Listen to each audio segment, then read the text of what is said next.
The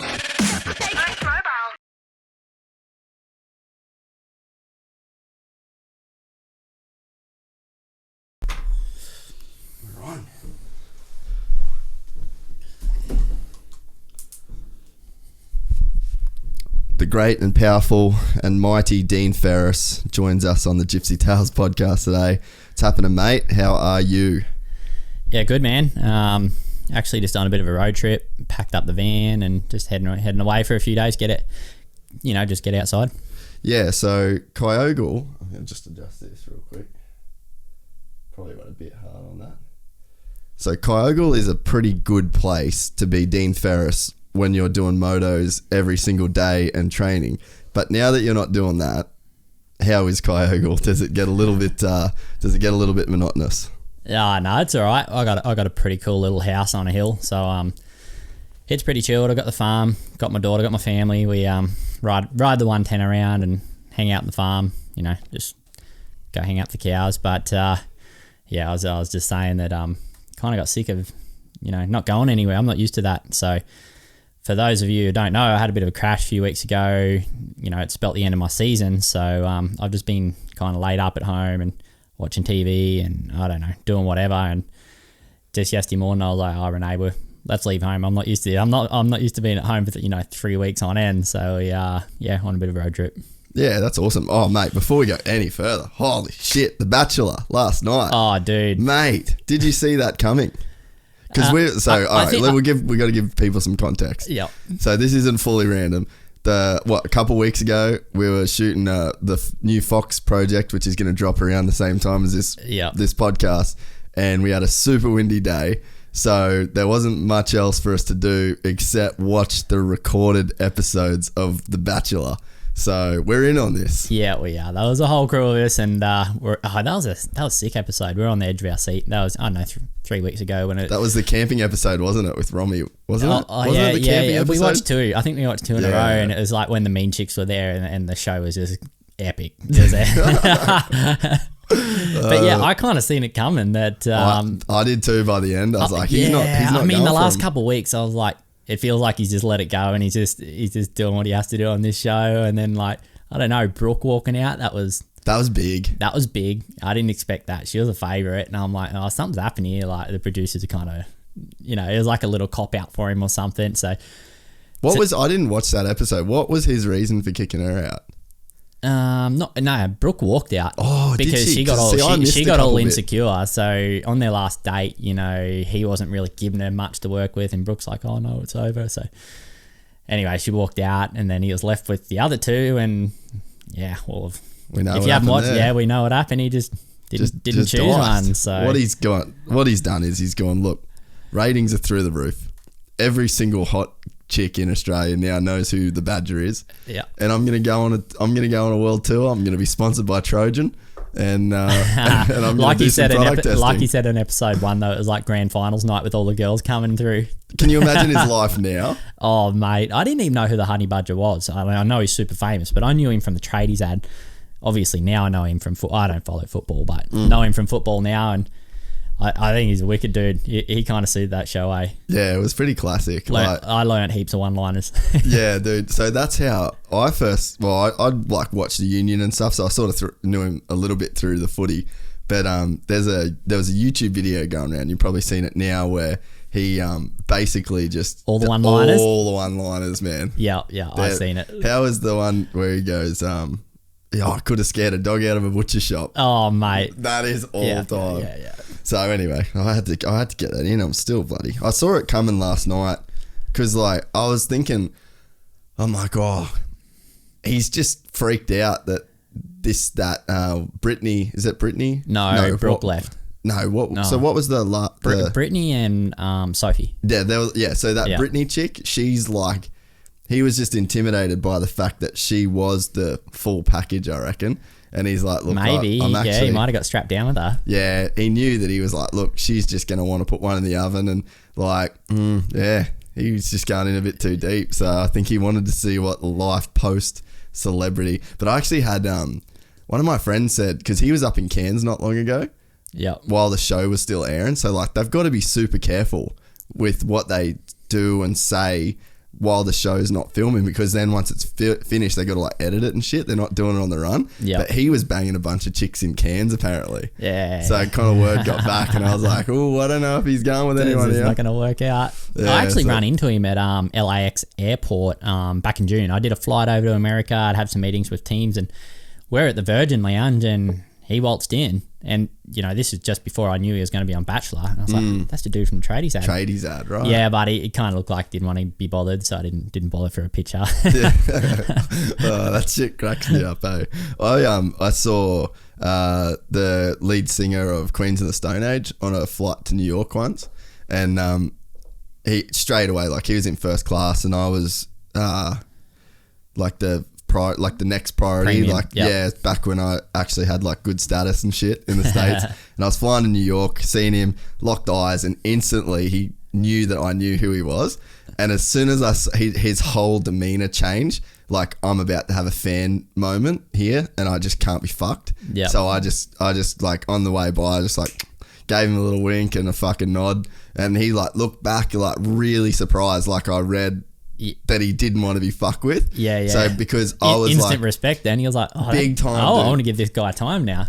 Yeah. So and because I was like the next one boarding, so the first class boarded, I was that next one, and then I did that, and like, because if you stop and you're the first person in a whole line of people, everyone's gonna think, oh, who is he? Who is? So like, I would have fucked his whole. It's day. funny you say that. I was in Argentina 2015 for the Grand Prix. Anyway, someone thought I was like Max Nagel or something because he won the Grand Prix before, and we're over there and they speak Portuguese there, I think. Anyway, some person wanted to get a picture with me, and this is on the street, and everyone from that little town in Barry Locks just come to watch the Grand Prix. It was tiny, but then it was just going off because of the Grand Prix. One person got a photo with me, and then it was everybody. Dude, I was just getting photos for like half an hour. And these people didn't even know who I was. Yeah. Like at that time, I was getting like 15th in the Grand Prix or whatever, and they just wanted to get a picture. They're like, yeah. Yeah, people. That's real thing. Like, people just go like, oh, he must be famous. Like, I got to get a photo. Yeah, not a clue who I was. Pretty funny. But so this guy at Josh, I can't remember his last name. But anyway, we get through the flight a bit, and he actually got up and he came and he goes, hey, thanks for not making a scene. And I was like, nah, man, it's all good. Like, I know you must get that shit all the time.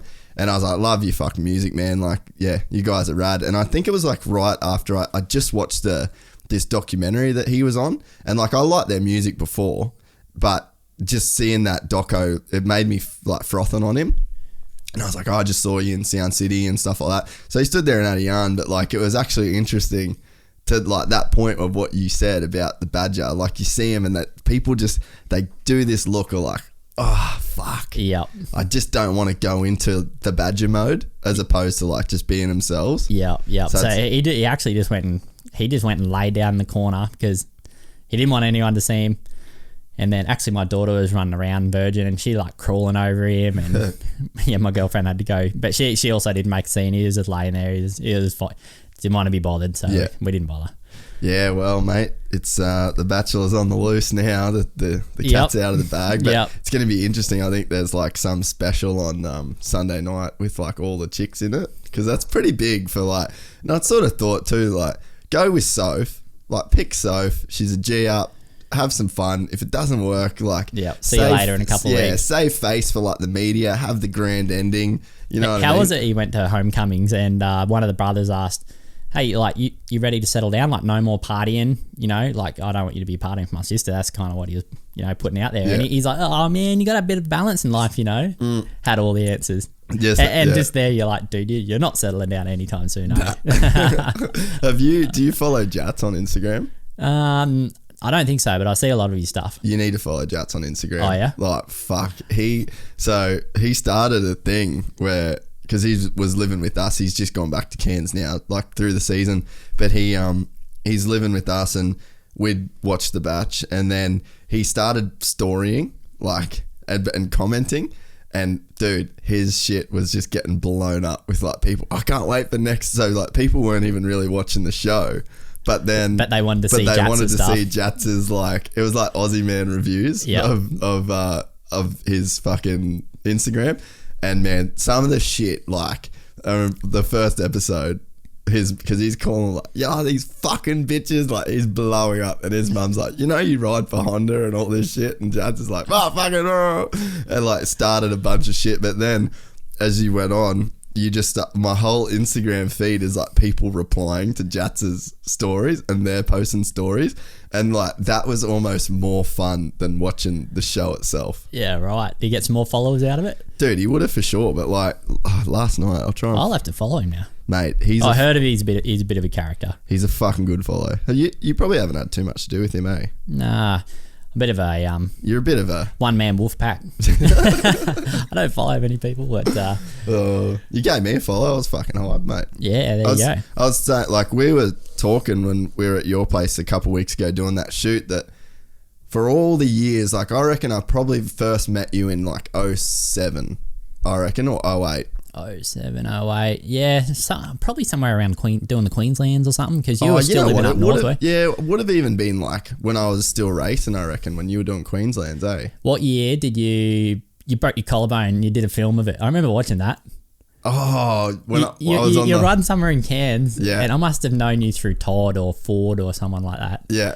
And yeah, you've cardied and you're like on a green stick and you're in there, but I remember that. Yeah. Dude, that's fucking funny. Yeah, that would have been in like 06, I reckon. Holy. Yeah, that was a while ago. We had it's still there. We had a sand track, and there was like it was rough as fuck. Like it was just in behind a housing subdivision. Yeah. And it was just all sand, so they never built anything there. It looked like a cane field. Well, it's cane everywhere out there. It would have been an old cane field. But yeah, so it was just like real long grass. So we just had this track through the grass, and then as soon as it got too rough, you'd just go around it, and then the grass would go on the rough shit. So this whole paddock's just fucking full of holes. Oh, mate, like it's proper rough.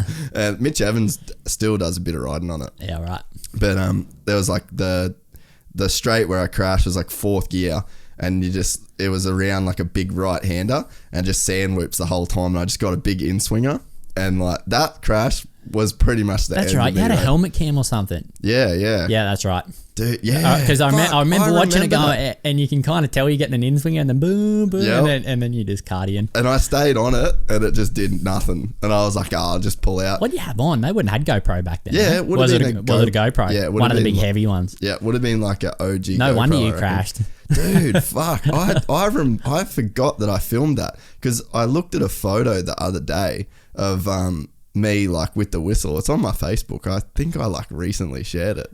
But yeah, I forgot That I was filmed before that. you had the beard though, for sure. Way before. Dude, I didn't have tattoos. I didn't have anything then. I was You got like, tattoos? Yeah, you know. Oh, there. Pretty well covered up. But I remember the photo because I saw it the other day, and I was like, fuck, that was like before I actually had tattoos, before I had anything. I would have only been 17. Whippersnapper. Yeah. But we were saying that, so that's a long time ago, but we'd never actually filmed together. Like I filmed you at Nationals. Oh yeah, that's where the story's going. That's it, yeah. Welcome to the podcast. Yep. It takes 10 hours just to get to the main bit.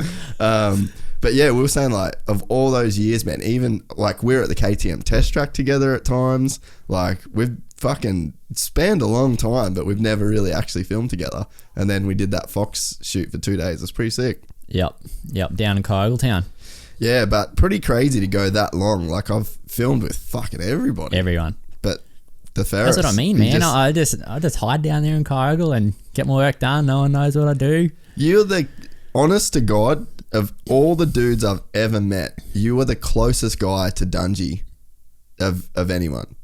In terms of the way that you think about racing, you think about winning, you just do your own thing. Like you're not interested in any of the fucking extras. Yeah, Dunger's like that, eh? You and Dunger are like super fucking similar, Yeah, dude. I got to know him a little bit. Obviously, we were teammates at KTM, yeah. but yeah, man, everything was racing.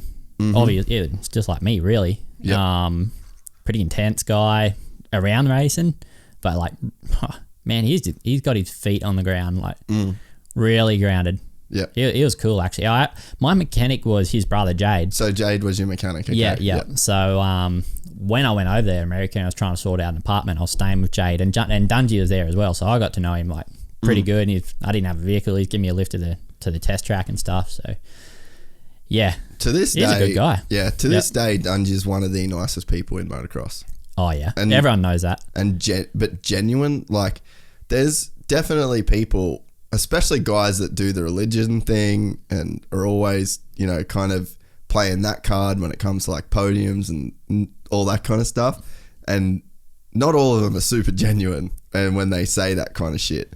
But Dunge just lives that life. He's as humble and as nice as he comes across. Like, there's no act, there's no like Dunge knocking off from being in front of cameras and then being like the real him. Like, that, honest to God, just is him. That is him.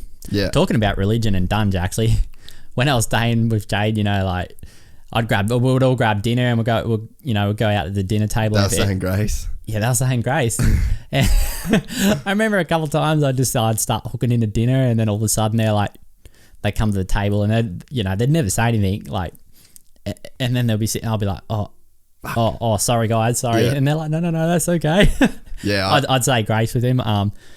You know, I don't mind, you know, people want to be religious or follow whatever, that's fine. And I didn't mind saying grace either, but it's just kind of strange, you know. It's different. We're just different. Yeah, we don't do it in Australia. Or, anyway, that was kind of strange for me, but. Yeah, we definitely don't come from that. Like, it's just not that common in Australia, like, to even with people that are super religious. But yeah, a lot of people over there, it's just grace before dinners and like praying. And like, when you were racing, they would have been doing like the service before riders briefing and stuff like that. Yep, they were. I always made sure I was kind of at the back, and so I didn't have to do that. I mean, it's their gig and it's an American lifestyle, but I kind of felt weirded out kind of being there doing that. It's not really my thing, it's their thing. So no, I agree. Like, whenever I used to do the like riders at outdoors, especially, like, you'd kind of after practice, you'd sort of, you know, go to the riders area, and then like the whole thing goes on, and it's just it's very different to what different. We That's for sure. Did you, like, the States is probably, well, I guess because you're going back, like, obviously there's some unfinished business there. Like, it was a pretty shit year for you, right? Yeah, it didn't go that smooth. Signed 250, for those of you who don't know, 250 Supercross Motocross. I did the first 6 rounds of Supercross and didn't do that great. I got to 7th. The biggest battle, I was like sick the whole time. I don't know what it was, if it was a new country, you know, disease you're not really acclimated to or whatever. What did you get? Like, what was the symptoms? I don't know. Just kind of, I was kind of just felt fluey symptoms. Like, I had no energy. So anyway, when I come back to sort out my visa, because I was just went there to do the first 6 rounds, come back, sort out my visa because it was all last minute with KTM. Got a 350 and I was doing a bit of practice in between, starting to feel good, and then just a stocker. And anyway, I was just probably riding it a bit hard for a stocker and cardied, broke my wrist like real bad. Was it at home? Yeah, just riding at home. I had a mate's place in Kyogle, and it was like a 4-month injury or something like that. And really? Even when I got going, it was pretty tender. So I stayed here for a few months, trained with Guy Andrews, and then flew back to the States.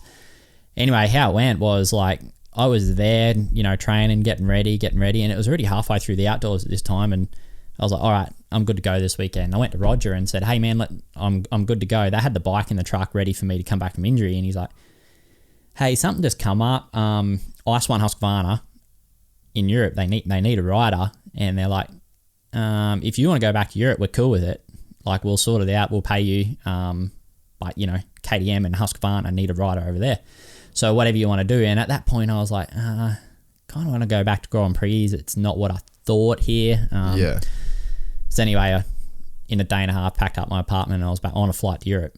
And that was my American stint. But it wasn't more that I didn't like it there. I was kind of just on my own. Yeah. You know, just in a little town, a little apartment. And it was just kind of miserable for me at the time, you know, to come back from injury. And so anyway, I didn't get to do the outdoors, which is what I really went there for. You know, you know, like I thought I was only 23. I'll give it a good crack at Supercross, and if I get good at this, yeah, sure, we'll go on with it. But it didn't go that good. Didn't get a chance to go outdoors. Went back to Europe. Yeah, so then story goes on from there. It's a different deal, Supercross there, eh? Like, what surprised you? Because man, the tracks, they don't look it on TV. The whips don't look big because they're going so fast across them. But holy, you walk some of them on track walk, you're and like, especially at the KTM test track. you're like, year. these are, this is a rhythm, like this is singles, this is not whoops.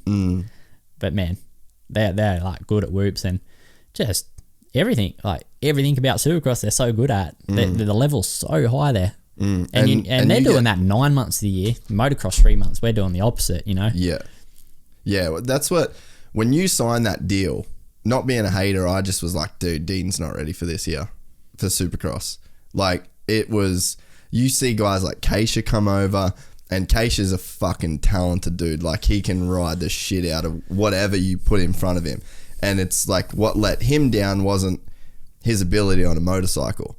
Whereas, and like when he come over, even he was struggling with the tracks and he was struggling with the whoops. And this is like the natural talent dude that can ride the wheels off anything. And I was definitely like, fuck, I don't know if Dean's going to be able to come straight over. And it's not just like the riding, it's everything about moving to America, being by yourself, like you said. And then there's so much expectation, so much pressure. Like, I would fucking hate to be the Dean Ferris that rocked up to that KTM track the first day, had to ride Supercross with Roger DaCosta, Ian Harrison, all these motherfuckers looking at you. Like, that would have been a heavy day, I reckon. Yeah, especially like Kenny was my teammate, Dungy, Moosegan, and then there was me. Yeah. But they were all cool, actually. They were really trying to help me out. Well, not Moosegan. He did his knee in the preseason. He went home to France, so I didn't see any of him. But like Dungy and Roxon and Anderson, because we were riding at the same tracks. Yep. They were like really trying to help me. So, but it just kind of felt like I was pushing shit uphill with a toothpick. Yeah. That's why when this deal come up to Europe, I'm like, yep, okay, like I'm gonna go back there and try and it kind of felt like that was my backup plan, and I don't know, just to make sure I get some base about me again, because it just felt like I wasn't going anywhere. So back to Europe, and then that actually all went to shit as well. I did a few Grand Prix, I had a few good results, but then went to Brazil and just washed the front, broke my leg, my femur, of all places in Brazil, in the middle of Brazil, this drug town. That's another story, man. Like, let's go into it. All right, let's go. So anyway, because Toby told his Dakar hospital story with his femur. Yeah, I seen him in like a coloured hospital. Like, it was crazy. Fucking bad, eh? Yeah, man. So anyway, broke my femur. It's like, oh no. Like, I'm laying there on the track going, no one knows how to speak English here, because literally this town's in the middle of nowhere. Anyway, just as well, the doctor that got to me could speak English, so he's like, what's wrong? And I'm like, broken femur. He goes, is anything else? And I'm like, no, I'm okay, just that. So anyway, when he got help, got me off the track, he's like, just trust me. And he put his foot on my butt and he pulled my leg into traction. And I was screaming. He goes, no, trust me.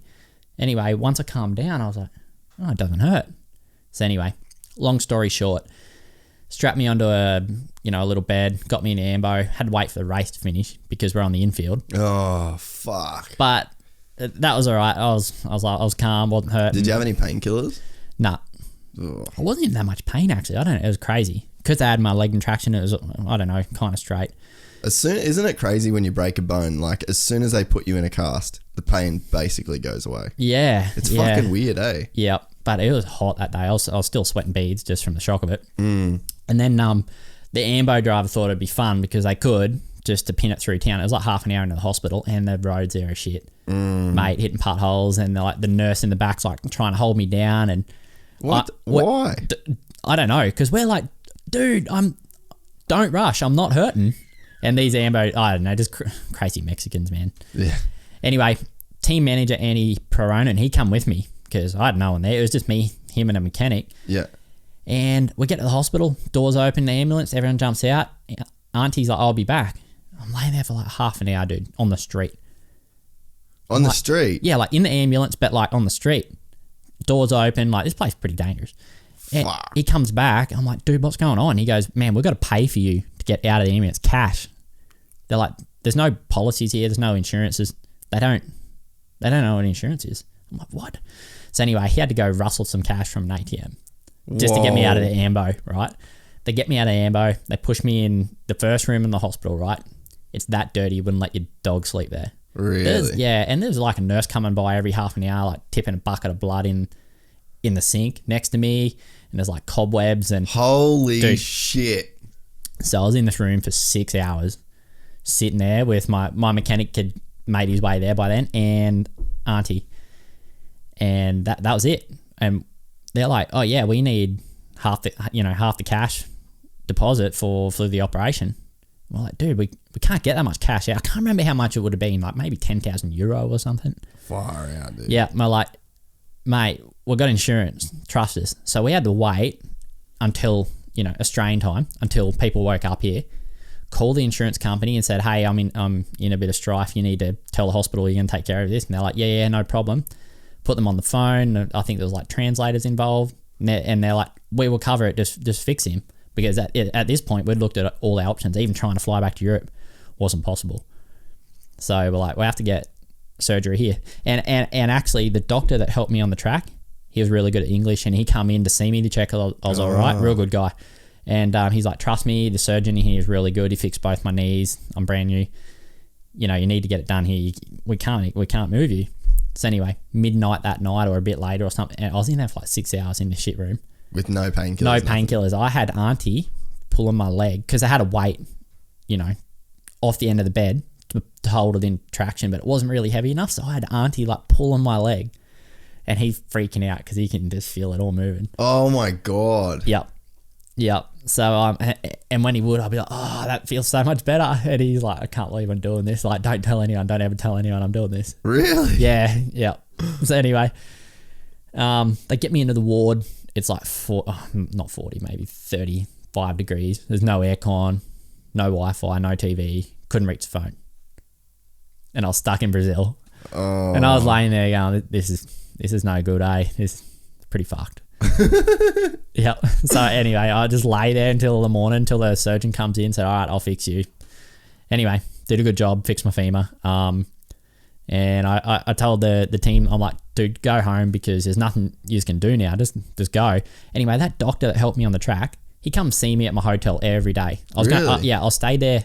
You just got out of the hospital and went into a hotel until you could fly? I stayed there for a few days. So broke it on Sunday, and I stayed there till Wednesday and then discharged.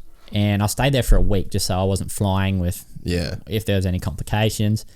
Had a motel. Anyway, the doctor that helped me come see me every day and hung out, had a beer or whatever it was down at the lobby, and then he's like, hey man, Brazilian barbecue, you have to come. He's like, I'll come pick you up tomorrow. Anyway, come pick me up, drove me through town, and he's telling me how dangerous this drug town is, and because he's a paramedic, that's his job. Yeah. He pulls up at a butcher, right, and he just parks like pretty much on the footpath, and he leaves me with his revolver loaded. Fuck. And says, if anyone comes, just shoot them. Whoa. Yeah. What? It's that dangerous. He carries a revolver with him to work because he's like, there's always like murders and stuff. Whoa. And he's always in like a bad situation. It's normally a drug deal gone wrong or something like that. So he just left it with me and said that, and just went in the butcher's to get some meat for the barbecue. And I'm just sitting there in the passenger seat just looking down at this revolver like, all right, well, I hope I don't have to shoot anyone, because he's like, don't ask questions, man. Anyway, come back, no problem. We went to his house, right?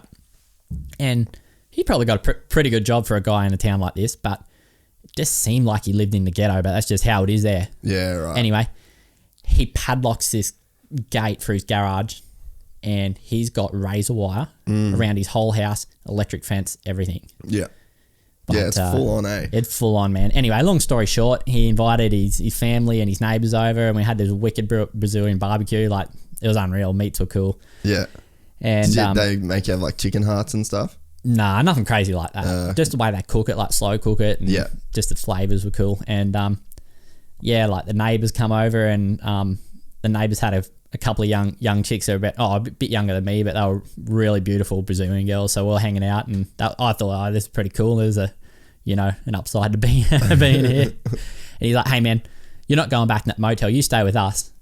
Yep. And he had a maid and everything. So he's like, yeah, just stay here. And next day he went and got my stuff from the motel for me and just hung out there for a week. That's pretty sick, eh? Yeah, had this maid like making me coffee, and the neighbours were like, come pick me up, drive me around town, show me the sights. So like sick. It turned into like this little holiday. That's cool. Yep. So real bad story that turned good, and I'm still mates with that. I was gonna say, like, Facebook friends with all of them. Yeah. We hang out. Oh, don't hang out, but we chat every now and again. So if you're ever gonna do the GPs again, it'd be pretty cool to like catch up with them. Oh man, I'd love to catch up with him, but I never want to go back to that town. Hopefully the Grand Prix doesn't. What was the track any good? Yeah, track was all right, but just man, it's just sketchy. Shouldn't have gone there. And like I was actually an example to why you shouldn't. Why we shouldn't go to these towns, because like FIM didn't help. No, nothing. That's fucked up. I was just left there on my own. Luckily, I had that team manager, to fork out some cash just to get me out of the AMBO. But and luckily I had insurance, because there's insurance companies like, yeah, no problem, paid it. So that's pretty wild, dude. So that's a wild story. That's my Brazilian experience. I feel like that might beat Toby's Dakar story. Dude, the tipping blood into a sink next year's got to be pretty fucking full on. Oh, man. Dude, you're just laying there going, oh, no. Like... This is no good. Especially because you're about to do an operation where they're going to put you under. And it's like... if you died, you're just not like you're dead. You know what I mean? That's a fucking huge leap of faith. Yeah, anyway. Count back from 10. Yeah. Dean's out. Never fucking to be seen again. The surgeon done a good job, so I was kind of... Toby's leg looked pretty good too, considering that he got that. He got that surgery done in like wherever the fuck it was. It's actually the highest hospital in the world where Toby got his femur done. Altitude? Yeah. Yeah, it was the... like highest one that there is. Yep. Probably not that many doctors signing up for a job at a hospital in the Himalayas. Where did he break his leg? Oh, I don't know. Somewhere like because it's South America too. The Dakar's run Chile down there. or Bolivia or something. I think you know what? I think it was Bolivia, man. Actually. Yep. But yeah, your story. Yeah, because they ride over the Andes all the time, back and forth into Chile. Yep. Yeah. Yeah, in and out. Yep. So fuck, that shit sketchy. That's what Tobe said's like the most sketchy thing about that race is that it's just, oh, what's up, little one? Hey, we got another darling. guest. We got another guest on the podcast. We'll give him an appearance. Yeah, get in there. You can have a little chat. Say hey. It's my little daughter sitting here with me now. Yeah, she's gonna give us some words. Is she talking much yet? No, most things dad. Yeah. Yes. And just, I don't know, she communicates so well otherwise. Yeah, really. That she's not talking yet. She's only like a year and 2 months old, so only knows a couple words. Did it like change you reckon, when you had your first kid? Because a lot of people say like, because I mean I'm getting to the age where I'm starting to think like, oh, I want to have kids and stuff like that. So I'm getting more like legitimately curious, where you kind of ask people like, oh, what was it like, and you kind of don't give a fuck. But now I'm like, I don't know. I don't know if it changed me, but I think it keeps you grounded for sure. Like, I don't know, you always got to think about Barb and make sure she's getting fed at the right times. We're on a bit of a road trip at the moment, but we're always, got a little checklist what you got to do. Yeah. Like make sure her nappy's good, and it's like, oh, hang on, we're about to do this first and that first. It's not like being a gypsy. You can't really just jump in your van in 1 minute and be gone. So you just got to be. You just really got to plan everything. And she comes to the races with me and Renee. Every weekend, and it's been no problem. So we just got to be super organised, and when we go somewhere, leave ahead of time in case she soils a nappy or something like that. So, but we are super organised, so it hasn't been a problem. Yeah, I feel like you're just a pretty organised dude in general, so I feel like it's probably going to be more of a shock for me because I'm fucking insanely unorganised. But hopefully Ricky will do a better job than me at being organised. Yeah, you have no choice though. You're kind of thrown in the deep end, and if you're not, you will be, from day dot, because you got no choice. So yeah, no, that makes sense. But it's awesome. Like I love having her at the race. Like for instance, at Coolum, a couple months ago, won the championship and the celebrations, and right at the end of the day, it's like my favourite part of the day is I even put it in front of just racing. I got to put her on my bike and just ride around the pits. Yeah, right. Because most days Maya comes riding with me on the 110 or on my bike, or if we're practicing.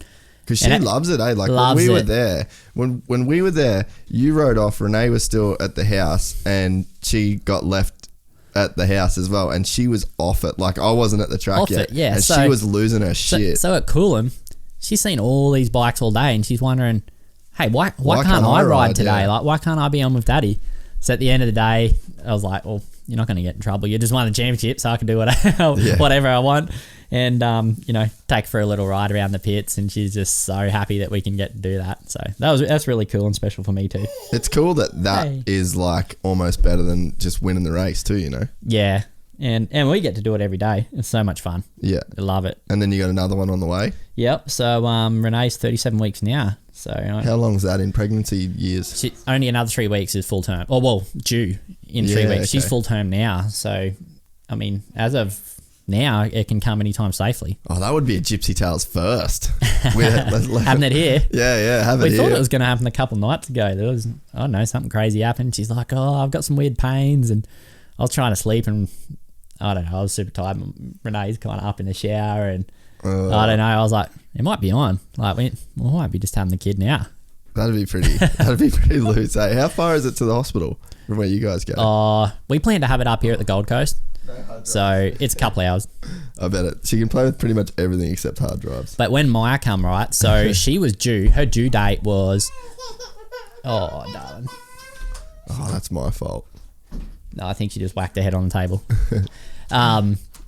Yeah, her due date was at Echo Valley Nationals last year.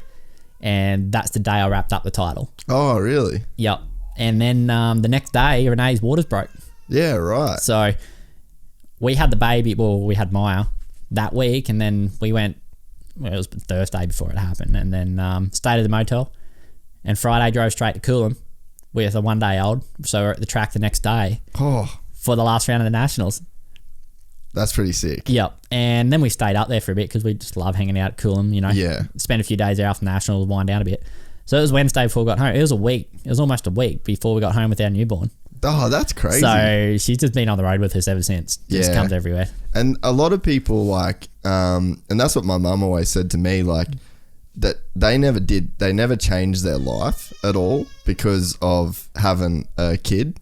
So you see, I feel like I even have friends where they don't really take their kids anywhere, and then they're kind of always stuck at home. That was some good advice I got before we had baby. Like they come into your life, so you know, just keep doing what you're doing, and we do. We try, you know, try our best to take her everywhere. Yeah, and it's like, because we've got photos like, well, I even remember when my sister was born. She was like 5 or 6 months old, and we did a 4-week trip to the tip of Australia.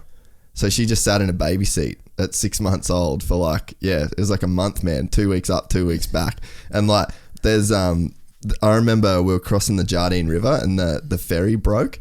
So you got to drive through the river. We got this old Land Cruiser with a snorkel. We had to put everything on the roof, and then Dad drove it through. And Dad's holding my little sister up in like here. She's 6 months old, and he's like driving across the Jardine River, like fucking Crocs everywhere and shit. But like 6 month old, and I remember Mum always just saying like, we just never changed anything. Yeah, we never not took yous anywhere, and then like, never had problems at restaurants and all that kind of shit because we were just always on the go with them.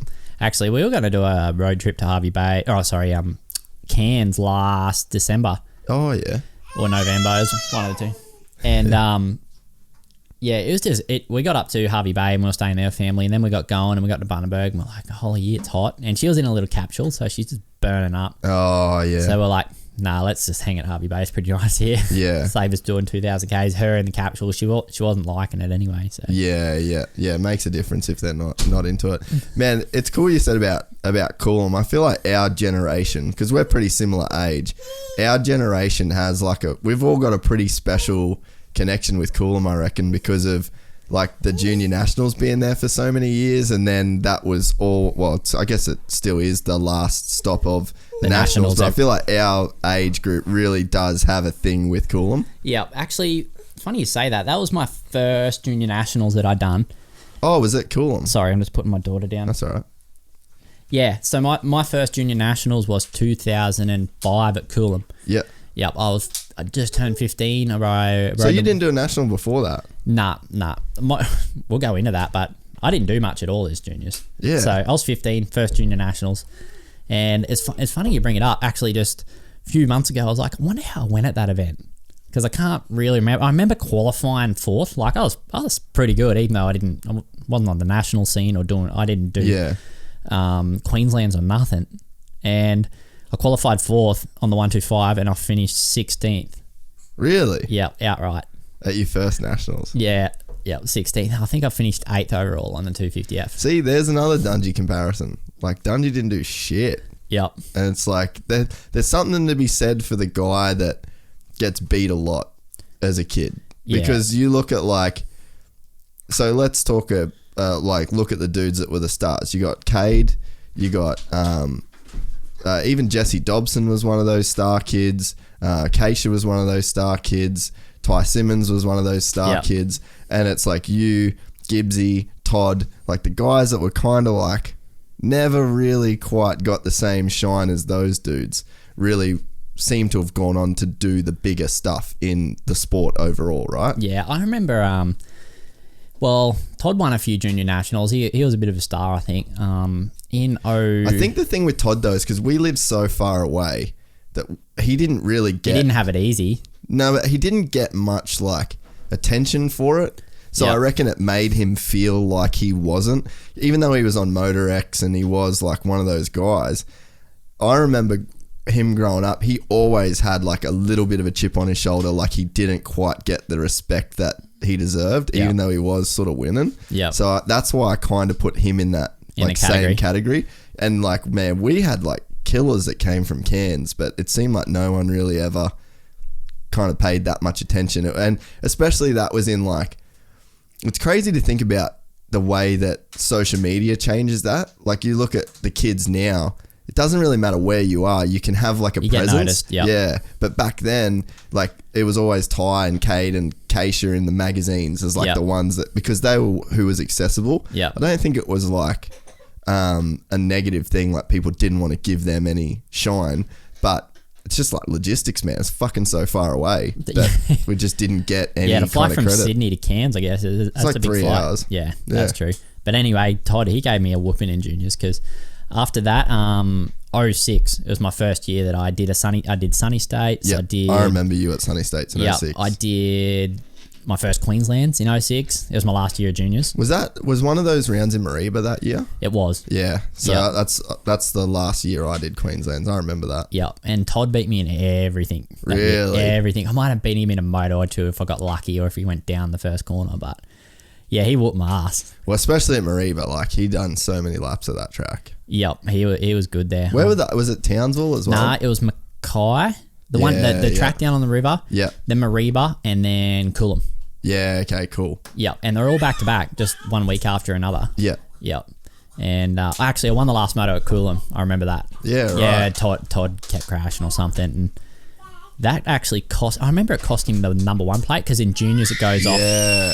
You know, total points that go across the whole board as juniors. I think Jats got the number 1 plate. Jats got the number 1 plate. It might have been on a 60 or... He would have been on either a KDM 60 or a KDM 85. Yeah, anyway, I remember he was way younger than us. Yeah. Yeah. Yeah, we had So apart from that, Todd had a perfect season through the Queenslands till the last moto. Really? Yep. Fuck, that's so funny. And there someone else, I think like Daniel Chester had a number 1 plate one year. Someone had like from up there, but he wasn't like that good. But I think he just won. He just got lucky to like win. Yeah, okay. And he had a number 1 plate up there. But yeah, dude, Mariba, that was like one of my favorite tracks. Like when that track was good, that track was sick. Yeah, we went back there in 2010 and it was awesome. Yeah. We did the Queenslands. Oh, that was last year, did the Queenslands. But again, me and Todd were going at it. Yeah. We were both on Hondas going at it there. I remember that. Yeah.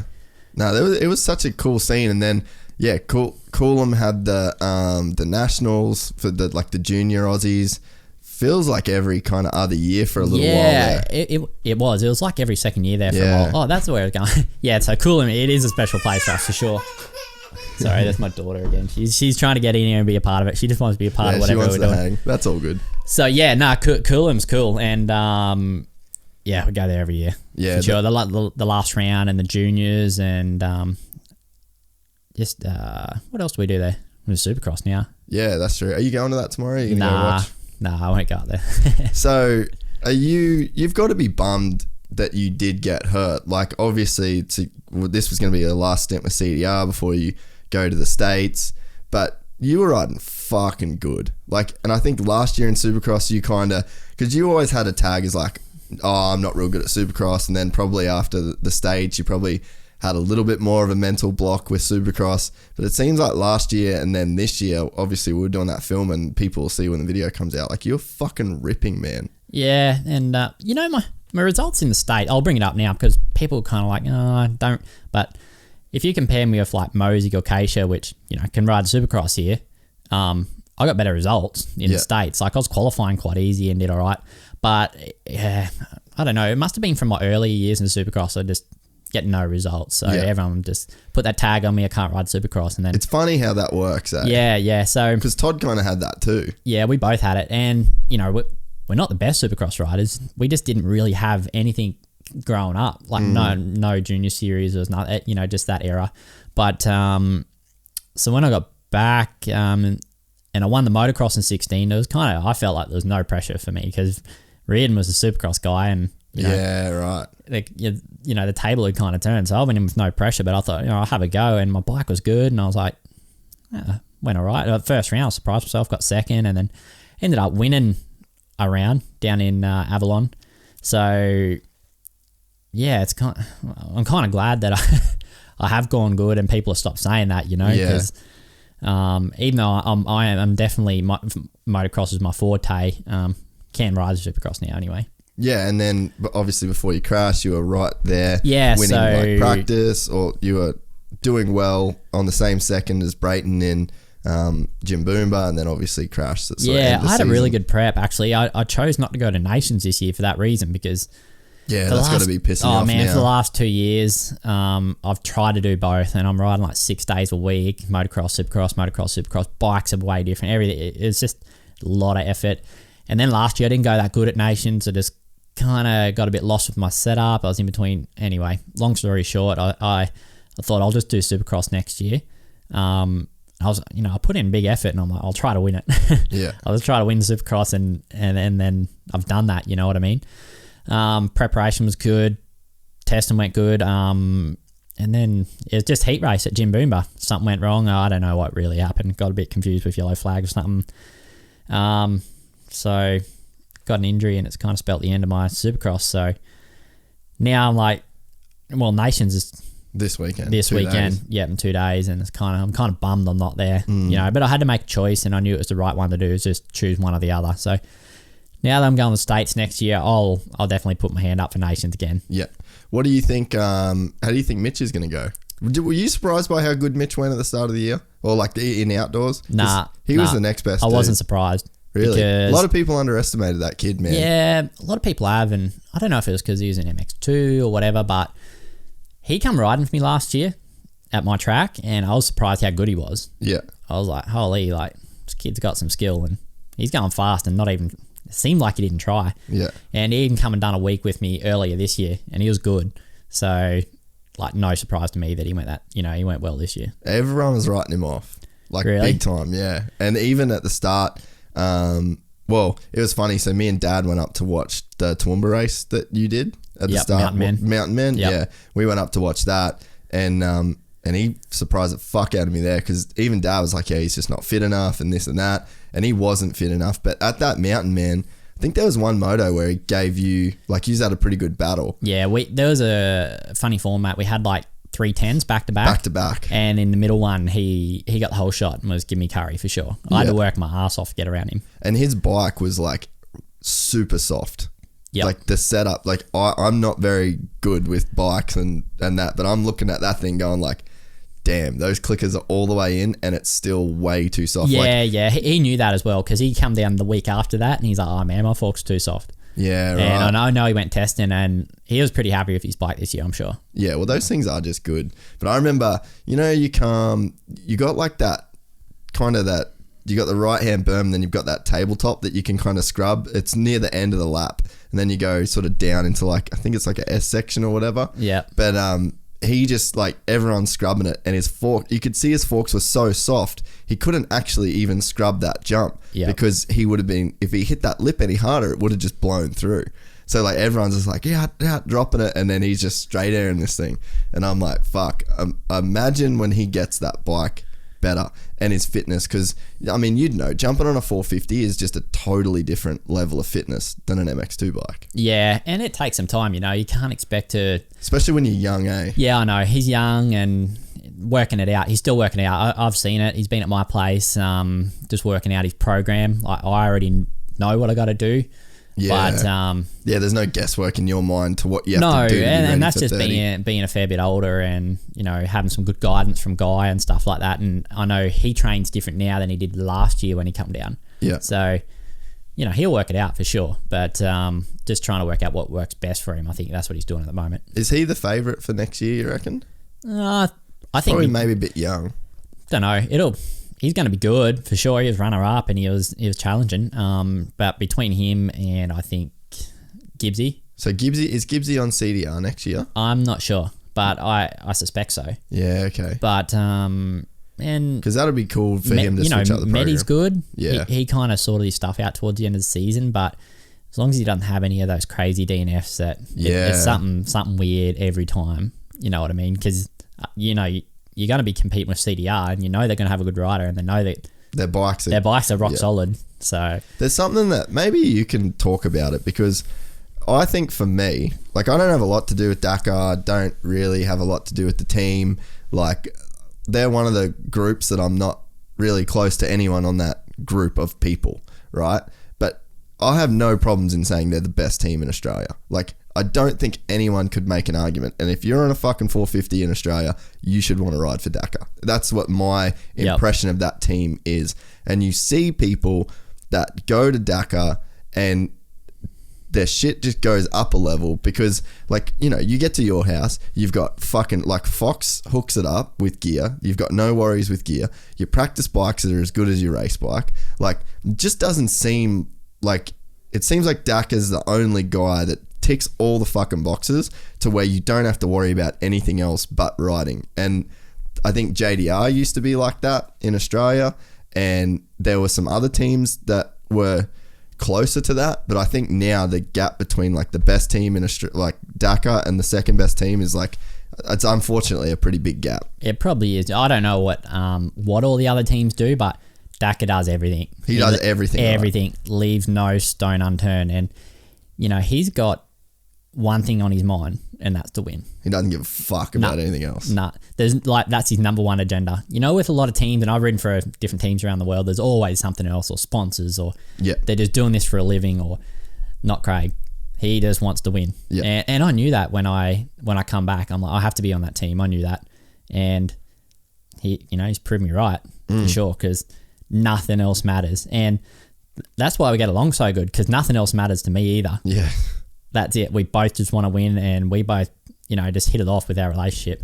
And, like, just looking from the outside, it is what it is, mate. He does everything. And you've seen it there. You've come to my place. You've seen how good my practice bikes are. It's identical to my race bike. Yeah. And he just runs a tight ship. Yeah. All the mechanics, the whole crew. You'll see us, like, we're just like glue, right, on race day. All of us, we're working together, and just, if there's a problem, we'll work it out. And there's just no outside influences. Yeah. And he just runs tight ship. That's just how he wants it to be, and that's how I like it. Yeah. So it's pretty hard to compete with him, for sure. Yeah, I think that, I think GYPSY's probably, he's had a few hard years, and I think that him going there could be what he needs to get him back, because it looks like, to me, mentally, he's not in the same place as a guy that's, like, really fucking ready to win, and like, maybe that could be what, because he's got, if he goes there, he's in good hands, that's for sure. Yeah, but it did look like GYPSY, I don't know, he crashed a bit this year, and maybe not really good guidance, I'm not sure, but that's unusual for Kirk. Yeah, like, he's super consistent, never crashes or anything, but he had a few big ones this year, like right in front of me. Really? Like, yeah, off the first corner at Raymond Terrace. Do you see that in NRD TV? Mate. I don't watch not real good TV. He was like fourth gear tapped, and he hit some braking bumps with his start button still down on, mate. He was like upside down next to me. I was like, holy. At Raymond Terrace. And then... dude, I got hit by Daryl Hurley at Raymond Terrace. Oh, mate, that would have hurt. Fuck. He's a big dude. Yeah, it was like maybe the first national I ever filmed. And I think he was number one. He gave me the number plate. it's in the shed. I think he was he's either 1 or 5, but it was like a mutter, and he just went for the whole shot, and I was like off the track by like a lot. Like, you know, the tree line, you got like the track and the tree line. And the tree line used to be like right, yeah, it was pretty close, but I was like back in the tree line, like I'm sweet, and he just fucking power slid through that first turn, and he was just just trying to save this thing and fucking clean me up, dude. I did the full front flip, landed on my feet. It's just saved. Like, I had my camera on a tripod. Like, literally nothing bad happened out of it. It was like getting hit by a bull, and I landed like a rodeo clown on my feet. Holy smoke. Is that where the double was out of the first corner? I think it used to be different. No, I think that's when it was like that double there, because that would have been in the 07. Oh, yeah, okay, no, yeah, it would have been there. Yeah. But 07 was dry, because that was the year that Chad Reed come over. And was it the year after that was the mutter? Nah, 06. Okay. 06 was a mutter. Yeah, okay. So it was that one. Because I went there and raced the junior rookies as a 15-year-old against Todd, and I think Quinlan won it. Actually, Harley Quinlan. Yeah. He won it that day. But yeah, that was a mutter that morning, I remember. Yeah, so it was whatever that one was. I think that was like the first national I ever like filmed. Yep. And just got fucking cleaned out. And then Hurley came up to me after the race, and he was like, "Hey, dude, I got you my number plate." He's like, "I feel real bad," and I was like, "No, well, fuck, I was standing there."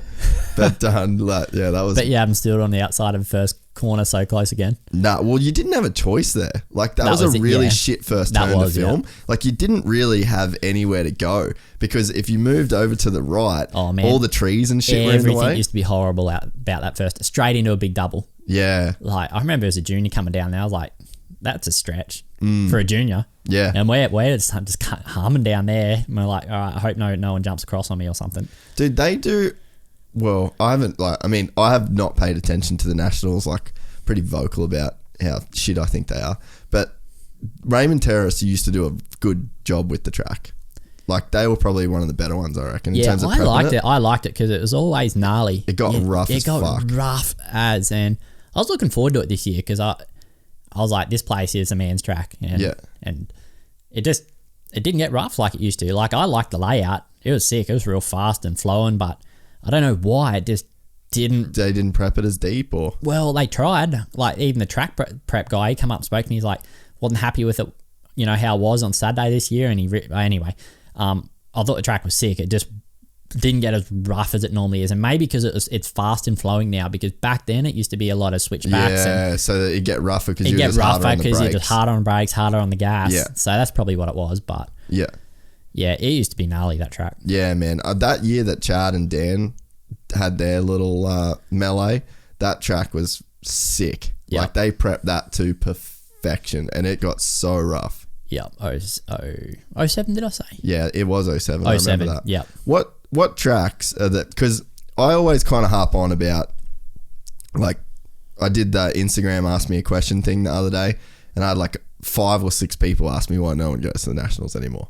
And like, it's a hot topic that people ask me about, and because maybe because I've been pretty vocal about how I think they're shit, but I always say, like, why would we pay to watch people do the same jumps that a 60 can do, and they don't really change it? Like, if you go to, say, Raymond Terrace or Coolum, and if you go there and you used to go on there, and there's fast dudes at every track, right? There's someone at these main tracks that we go to, there's dudes that ride the nationals at a pretty high level that race there all the time.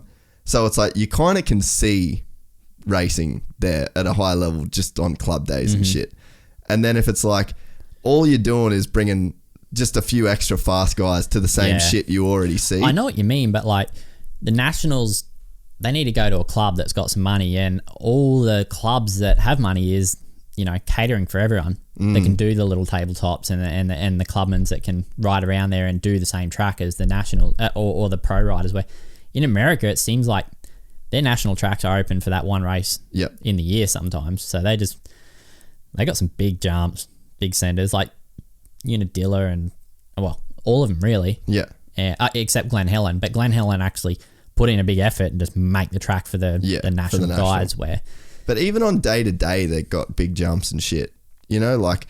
Yeah, that's true. But I think that, what's to say, like, how much does it really cost to lip up a couple things, bring in some dirt, or like, you don't have to bring in dirt. It would be better.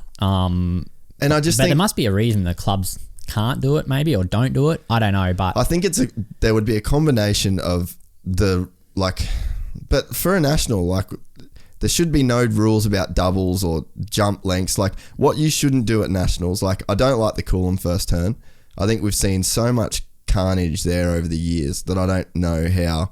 Well, they've changed it now, haven't they? It just goes into more of a tight U-turn, or nah, it's back still to pretty open. See, I don't like that. Yep. I think that, especially when you're not able to use your rear brake, I think that it's a bad idea. Like, if you've got a right-hand first turn, if you've got a fast sweeping left-hand first turn, I'm a little bit more cool with it, because you don't want to be coming in, you're on the front brakes, you've got your right foot out, which means you've got no rear brake, and then any bumps you're hitting, it's all front brake. And I think it's sketchy. It's already sketchy enough with all you dudes going into that turn as it is, let alone super fast and no rear brake. So I think that straight away should be like a semi red flag for starts, right?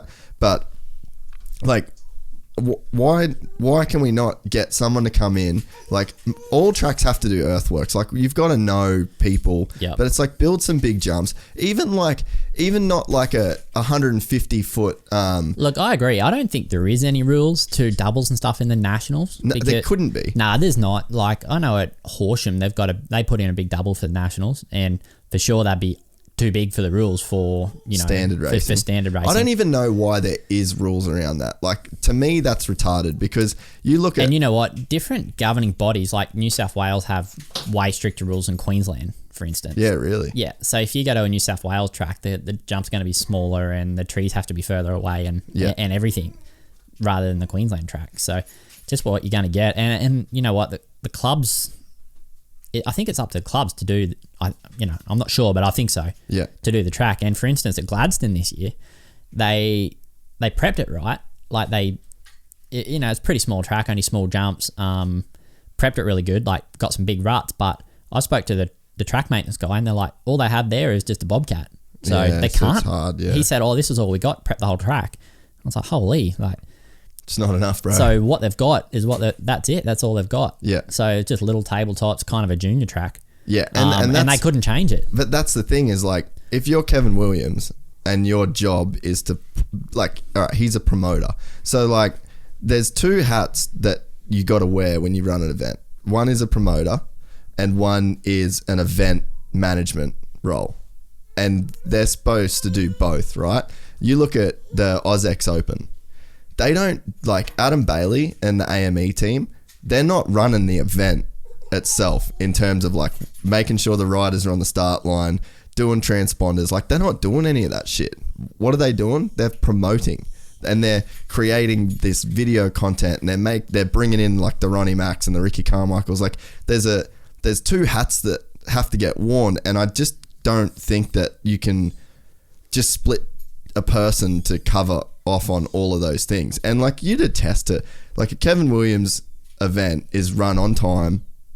You know what I mean? Everything that they do, the schedule's done. Like, when do you have confusion about where you're supposed to be on a national or whatever? Yeah, like, it's run pretty good. I totally agree with that. But then, in terms of a promoter hat, then what your job is to, like, bring bums on seats, get people there, and then there's a follow-on effect of that. There's more people that come, which means more money through the gate. That's more attractive to sponsors. Then the teams can then go and say, oh, we're on this TV and we get 40,000 people come to each event, blah, blah, blah. They can sell more sponsorship. If teams have more sponsorship, they can either put on more riders, they can pay their riders more, they can have better equipment. Yeah. Like, there's this follow-on effect, you know? We could probably go on about this for days, but look, I'm not a promoter. Yeah. You know, I'm just riding a bike, so I just focus on what I'm doing. I mean, on the race day, everything's it runs pretty smooth. It runs perfectly. For sure. I know a lot of people have got speculation over how the promotion should be done. And personally, Kevin's been pretty good to me. So, you know, I like to be good to him as well. But at the end of the day, I don't know how to promote an event. So maybe later after my racing career, I might be able to do something. But hopefully you win so much that you don't really have to do fuck all. Yeah, hopefully. But it is a hot topic, and I would love to have something that I can, like, get behind and, Like, that's my bread and butter, man. That's where I came. That's where I come from. That's where you come from. And it's a shame to like just not follow it. Yeah. I mean, everyone that rides in Australia should be following it. So 100%. If you don't follow it, then hey, you find a coffee.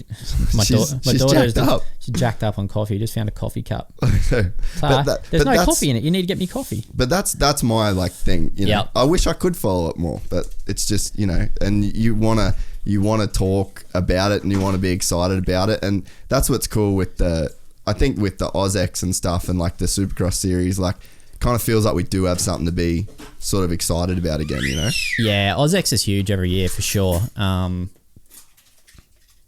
And Bailey, yeah, obviously he's branching out, going to New Zealand, and I'm sure he's got other stuff in the pipeline. So, you know, if there's improvements, it'd be positive for sure. Yeah, and that's the thing. And like, yeah, I don't want to be negative, but it's good when you get someone like yourself to come on and can talk about, you know, the tracks or different things, and, you know, have like your own sort of ideas to how shit can be better. Yeah. At the end of the day, like, that's what, like, it's an economy, and it's like, you know, guys like you want to see, like, Jats might not have a ride next year.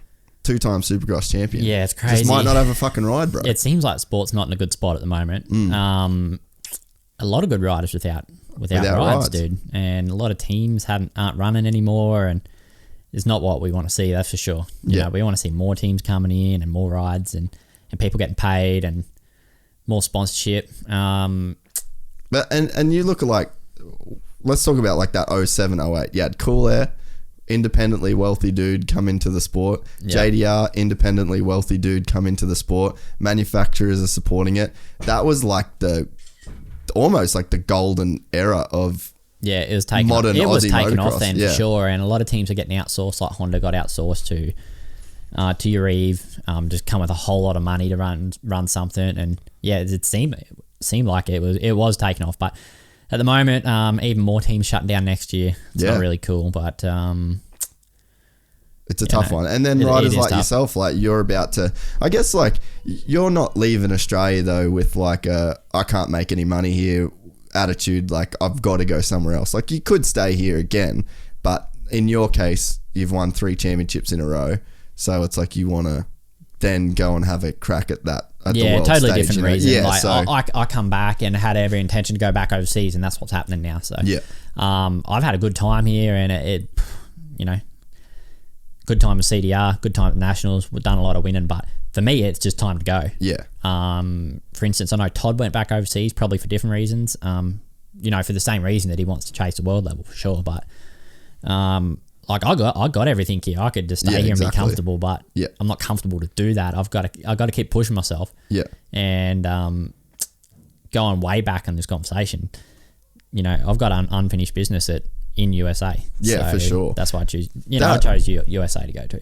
That High Point race, man, was fucking sick. Like, you really did Australia proud by going and doing that race, and like, even the way you did it too, man. Like, it was so bare bones to do what you did, and then the result was just like crazy good. Like, I was like huge Dean Ferris fan for that day. I was fucking glued to the TV and just so stoked to see what you'd done.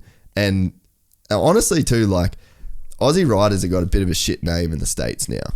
Like, there was Chad, and then there was a couple guys that went over, and then it seemed like everyone that went over there either like kind of got carried away partying and come home, or just went and crashed and didn't have good results. It was a cool day for sure. I packed up my gear bags, so I brought 2 mechanics with me. To the States. To the States. My mechanic and the chief mechanic at CDR. Is that Brad? Brad? Yeah, so Brad and Aiden, they flew with gear bags with all my parts for my bike. I met them there in LA. We flew over to Washington, DC, and then drove to the race. And we just built the bike just on a Wednesday afternoon outside some diner. You know, the cycle trader brought us a brand new standard YZ450. We built it. Did press day on Thursday. That's pretty cool that they let you ride press day. Yeah, they knew I was coming, so they let me ride, which is cool, just to run the bike in. And then boom, just went and raced on Saturday. But and killed it. I was I must say, before we go on with the story, I was so jet lagged, man. I was up at 2 a.m. and that was it. I was like, I slept like 4 hours every night. I was cooked, man. And then practice went good. It rained and it was pretty ruddy. I was like third in both practices. Actually, no one knows this, but second practice, so it went on overall times there. That's how it worked. I went pole. Really? I did my fast lap, got pole, and pulled in, and said my to Aiden, let's go back. So it looked like I just looked like a boss. I went pole, pulled in, went back to the pits, and in that time while others were still doing laps, I got knocked down to third. I think it was like Tomac and I don't know, Anderson or someone. They went faster than me. They're pretty quick. Yeah, though. but they would have all been thinking this guy's like overconfident, man. He's just riding back to the pits already. But it wasn't. I mean, it was already tired. that hot in the morning, and I was tired. I'm like, I know I'm going to be tired, so I need to save energy because it's a hot day, and I'm not acclimated. Like I'm from Australia, and it's winter at the moment, yeah. And over there is like middle of summer, humid as hell.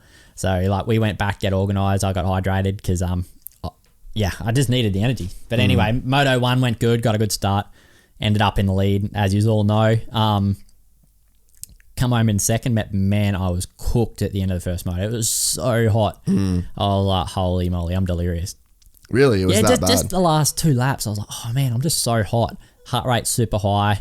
I know jet lag plays a part as well. Yeah. But yeah, I was super stoked. And then in Moto 2, I went down second corner and I think went down again trying to pass Sipes on the way back through. Dude, it's underrated how good he is. He is pretty good, yep. So I got up and I was going fast, but then that happened. That was only like 10 minutes in. I was smoked. Just hit the wall. I was like, I'm so tired.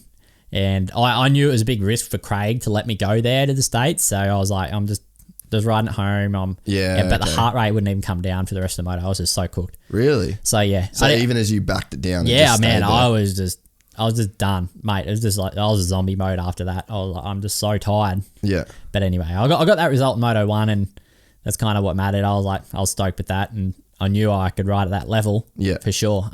Little bit of acclimation and no jet lag and a couple little things. Living over there and trained over there, I could probably ride. I could ride at that level. The whole year. So, since then, definitely had my eyes on the States. That was my little shoe in. Yeah. I thought I might have pulled a ride for 17, but no, for 18. Who for were you talking to? I wasn't talking to any factory teams when I was there. I don't know if it was too late or everyone kind of had 2-year deals. There was kind of nothing about. Yeah, you can kind of get those awkward years where like everyone's sewn up. That was one of those years. Yeah, because this year is one of those years where everything's going to be new. Yep. So I didn't get the deal I wanted. I signed with Craig to race here for another year. So that's how it went.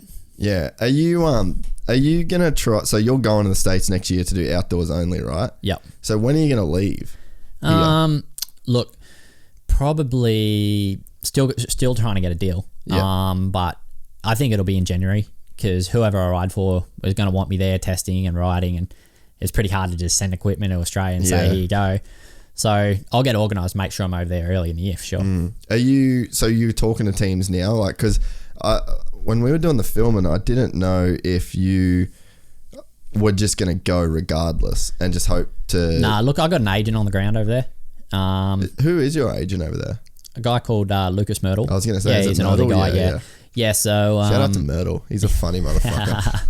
I haven't actually met him in person yet. Spoke to him on the phone a few times. Dude, he's a fucking good guy. Yeah. He is a fucking cool guy. Yeah, I've heard that. He takes care of the Lawrence boys and a few others anyway. Yeah. So. Nah, he's a super good dude. Yeah. So I'm sure he got something going. Yeah, cool. Nah, I'm excited for you, man. And even like I could see if you just went there and just went riding at the outdoor track, someone's getting hurt in Supercross. Someone's going to miss some rounds, you know what I mean? Yeah, like, as bad as it is, it seems every year. Like, I mean, dude, it's inevitable. There's teams they need riders because Supercross is 18 rounds or 17 rounds just eats a lot of guys up for sure. It's fucking brutal. Yeah. I wish they'd, speaking of like series and changes, man, like if they shortened it up a little bit, you just wouldn't see dudes retire. Because, like, look at Villo now. Like, I was talking to one of my mates in the States the other day, and they're like, dude, Villo is ripping, and he's having a lot of fun. Like, he'll probably race Monster Cup. Oh, yeah? Yeah, I've seen some videos. He's going good. But, yeah, he was burnt out. And a lot of them that's exactly right. Done. Same thing. Too much, man. Just eats them up. It is so much. 17 rounds of that. And then, 12 rounds of nationals and then now Motocross Monster of Cup Nations, and Monster Cup. Holy hell, what a program they do! Like, hats off to them. But it's too much. Like, it's costing people. Like, because I get it from Feld's point of view of like, they want to sell tickets, they want to make money on stadiums. If they can sell out 18 stadiums or do well at 18 stadiums, then that's what you should do. But it's like, fuck, do you want to lose the Villapotos and the Dungies and the Stewarts and do you want to lose those guys early? Like, would you rather do like 15 races or 14 races and get like an extra couple years out of dudes that are the stars of the show? Because like, as good as Ando is, and like, I fucking love that dude, and he's like a good friend of mine, but he's not carrying the sport in the way that James and Ricky and Villapoto, you know what I mean? Names. You need dudes to like carry the sport, and like, who else is going to be doing good in the Supercross this year? Like, Osborne's going to be in there, Hill's going to be on a 450. Yeah, you might have a point, but man, like, none of those dudes are going to carry the sport. I know, but it seems short-sighted. And it's like, I wish people would, again, it's just being a fan and like knowing on the inside how over it these dudes are. It's just a shame. Like, even Kevin Windham, like, you go to like a 14 round season and he does Supercross only, and it's like a few more weekends spaced out. So like, guys are getting weekends off. Like, yeah, the guys over there that are riding till they're older, yeah, they end up doing a Supercross only deal for sure. And look, I wouldn't be that pumped on doing 17 rounds of Supercross and then the Nationals either. One, for trying to get through that many Supercrosses without getting hurt. That's you'd be doing good. And then you'd be like, oh man, I'm so toast. Yeah. And I want to focus on outdoors. So that's the reason I'm just doing outdoors. And hopefully I can do some pre-season races, before it, to get me ready, get me up to speed. Like, those guys are all racing for Supercross. So that's my plan. Pre-season races. What pre-season races could you do over there? The I don't think there's any. Stuff's pretty good. Like, I don't know if there's much there. It's kind of amateur level. I know Grand Prix goes South America. I don't know. You might have to chase some around the world, probably. Yeah. So you should try and do something like that. Yeah, maybe. Well, I'll look into my options when I get a deal done. I was even thinking if I could pull off a deal with Yamaha that I might stay here. Yeah. And just do the sunny states and do a couple nationals here, then go. Yeah. And then I've got more time at home, preparing on a bike, I know. But anyway, there's just all these things to think of, but we'll see what happens. When the phone rings, you just gotta be ready to. Gotta be ready. Yeah. It's gonna be sick. Like, I'm excited for you to be over there. I feel like you're our first legit threat of race wins outdoors in the US in a really long time. Oh, and I think some Aussies, they want someone to follow. Like, 100%. Honestly, since I did that race, every second fan that come and got a poster from me at the Nationals at the Supercross, they've all said, dude, unreal ride. I got up at 3 a.m. and watched you. Yeah. Man, there's literally been hundreds of Aussies say that. So, I mean, if I was there racing a series, I'd like to think they're all getting up at 3 a.m. to watch. That'd be pretty cool. I'll be doing that shit for sure. And that's part of, I guess, my big point when it comes to like the Nationals. And I wish people would not like just listen to me, but like listen to everyone, because it's not the way that it is done now. And this is all Australian racing. Like, this isn't just a knock on the Nationals or anything like that. But like, you go to the tracks over there and there's like, they're prepping dudes to be good for that level of racing. Like, you can't replicate that level of racing here just in like tracks, the roughness, like the way that they let it get beat up. And it's like, I think that's the big thing that hurts guys going over, is that we're just not ready for that level, that intensity, the track style. Like, there's so much to intimidate you and take your head out of your performance, if that makes sense. Yeah, I kind of agree. Maybe the tracks are a bit smaller, you get there, they're massive and things like that. For that reason, actually, I built my practice motocross track big. Yeah. I got big jumps. It's really flowing, big turns, fast, just so when I get overseas that I'm ready for it. But that's like, it's a shame that it's just your practice track that is like that. Yeah. Because the thing, I guess my big point, right, is that what puts bums on seats and what sells motorcycles in Australia is Australians doing well in the US. Like, that's what everyone wants to watch. That, like, we need representatives of motocross in the US and in Europe that are doing really big things. We are heavily influenced by US. Well, look at what happened when like Chad Reed was the millions and millions of dollars that Chad Reed would have generated in the Australian motorcycling economy. Yeah. Like, you were a product of Chad Reed. I was a product of Chad Reed. Everyone on the start line at the Nationals right now lived through the Chad Reed era, right? Everyone, I wanted to be fucking Chad Reed. You wanted to be Chad Reed. Think about the gear that dude sold, the bikes that dude sold, the fucking kids that watched Chad Reed on ESPN doing Supercross, racing Ricky Carmichael, and said to their dad, I want to go racing. Like, how many kids right now in the national start line do you think would have had that influence? Yeah, it's true. There was a big influence from Chad. More so than anyone that went to Europe, I think. 100%. Everyone just follows USA. Dude, 100%. And I shouldn't say I'm not that into Supercross, but I am. But man, who doesn't watch AMA Supercross on a Sunday morning? Yeah. That's right. Everybody. We talk about it all week. We're like, dude, Supercross on. Let's go watch.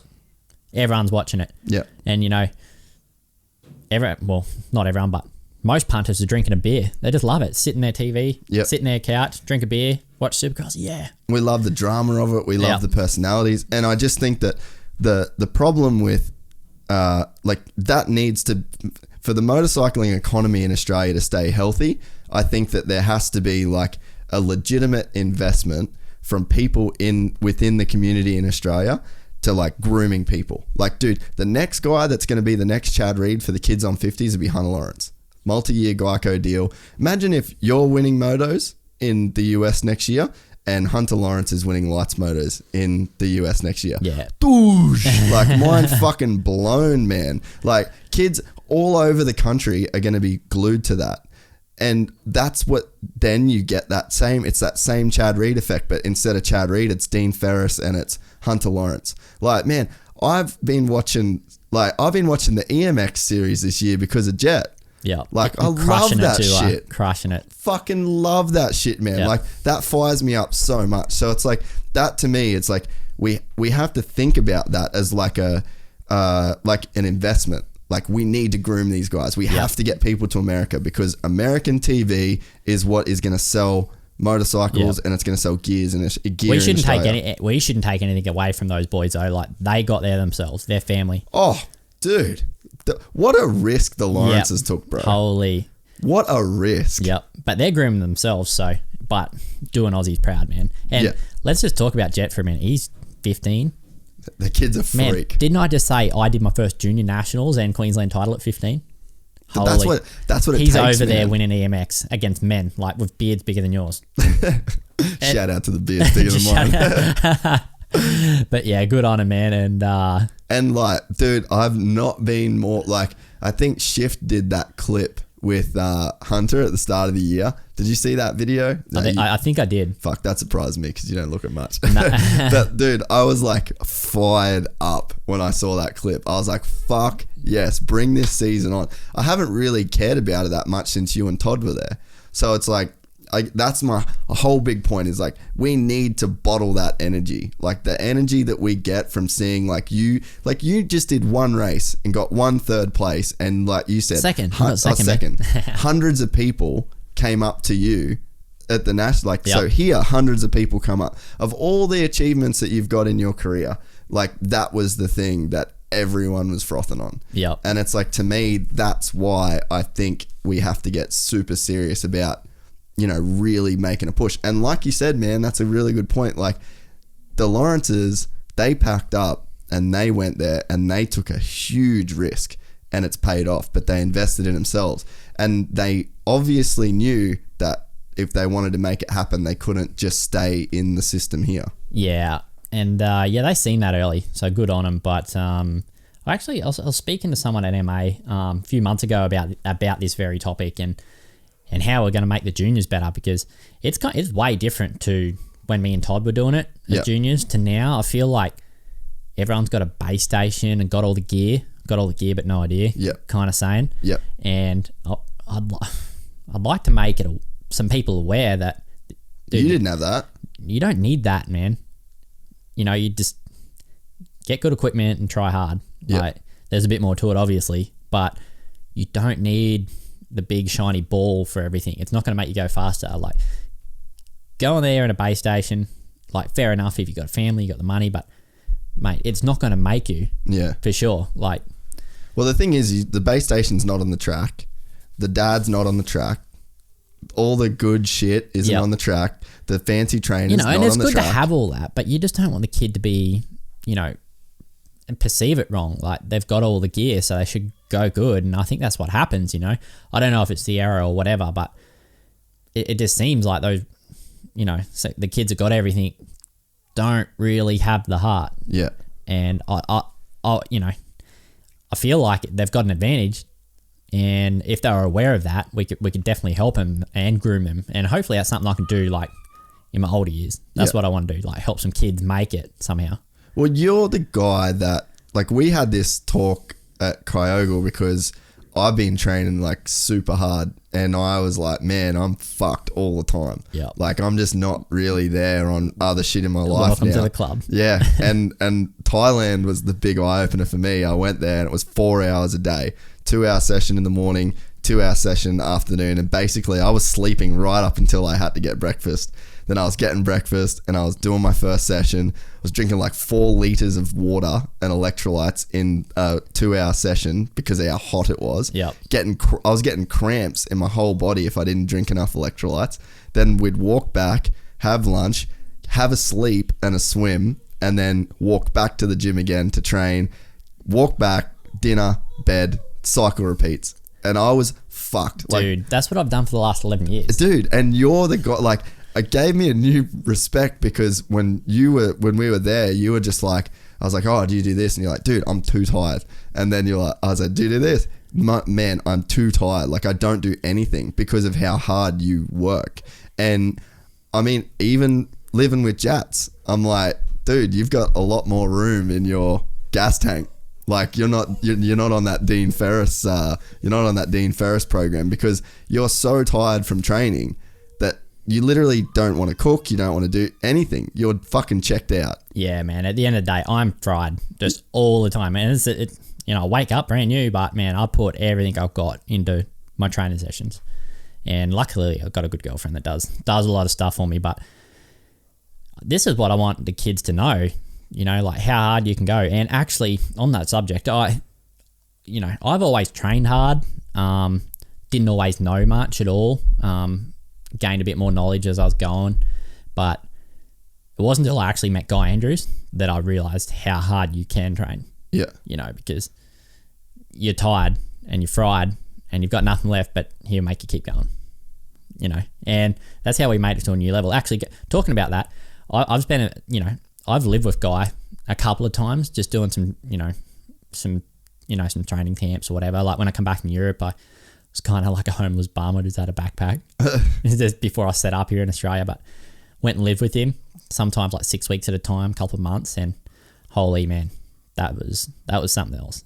And at the time, he didn't have really any commitments, but we'd get up 4:30, coffee, cycle, no eating. We'd be out cycling. Like, this is every day. And how far would you go? Like, let's break down the legit days of a Dean Ferris training camp. Well, let's talk about a Guy Andrews training camp. Because, dude, we would get up, have coffee, go cycling, minimum like 90 minutes, but often over 2 hours, up Springbrook, whatever.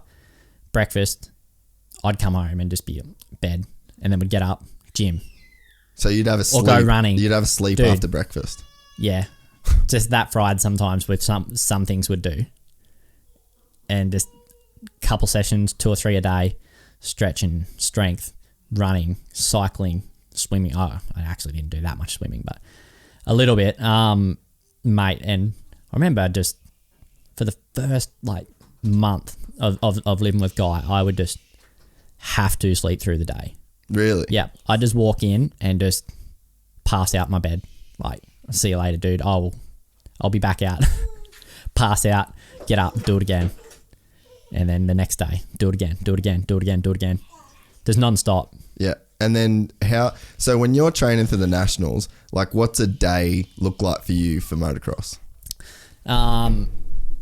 Most of the time do a couple of motos, but I would get up, if I was riding that day, coffee, breakfast, and then I would always have my bike ready from the day before, and then I'd head straight out the track, couple of motos, but like to the stopper. I would, because that's so what I'd do a 30-minute warm up, right? Yeah. And I'd kind of treat it like a national, so I'd do sprint laps and like it was qualifying at nationals. Yeah, okay. And I'd keep the workload pretty high. I'd go back, just an apple or something, back out, do another moto, 35 minutes.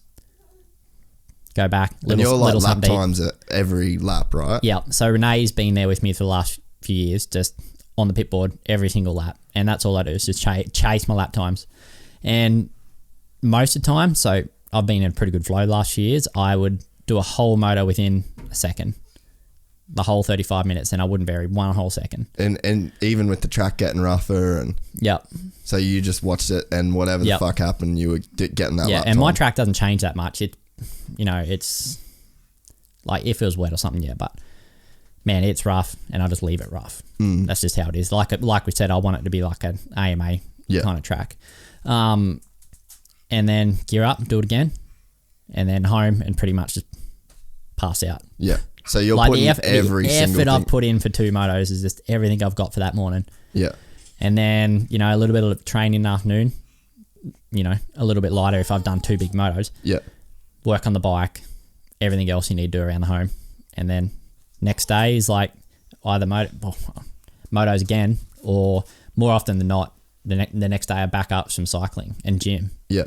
And get up. On a cycling day, I'd get up and cycle before breakfast. Fuck. Just sending it. Yeah. Just sending it. And that's like, it shows though, right? Because like, would you say that you're like a dude that's super naturally talented?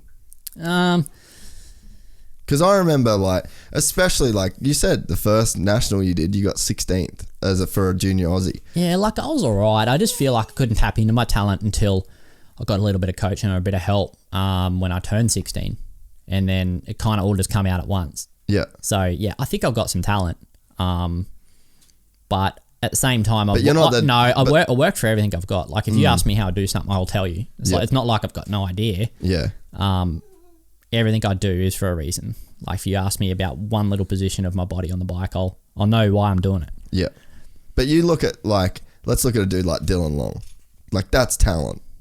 Yeah. In terms of what he can do on a motorcycle. The shit that he can go, the shit that he can do, the speed that he can go at times, like, everyone follows that dude's Instagram because it's just a fucking send fest. Like, shit that not many people on the national circuit can do. And, like, you're not in that same category of what you'd say would be like raw talent. So, but it's like, but you're the dude that's winning these motos by like, over 30 seconds. So it has to be the fact that you can go that speed, like you said, that same second. Like, I don't know how many guys are able to do what you can do. The talent will get you as far as Dylan Long, I'm sure. But dude, you got to work hard if you want to win some motos, for sure. And then to win them every single weekend. Yep. It just takes a whole different level of, and like, what about even just like focus? Because it's like the focus to not get distracted for that whole season, not let the pressure get to you, not let the competition get to you. Like there's just so much more that goes into it than just being good on a bike. Yeah, this question comes up a bit, like what motivates me, and I don't actually know. No idea. I've always wanted to do good, and I've always had this level of commitment, even since I was 16. Because, I mean, literally one day I got asked a question, how bad do you want it? Like, do you really want to do this? This is when I was fluffing around, when I was just in my last few races of juniors. And I was kind of scared of the question at the time. Like, didn't really know if I could make it. Anyway, I stewed on it one night. I was laying there going, man, how bad do I want this? Do I want it? Do I want to do this? Like, lost sleep over it. Got up in the morning, went, this is what I'm going to do. And I told everyone, this is what I'm going to do. Told my family, this is the plan. I'm going to make racing my job.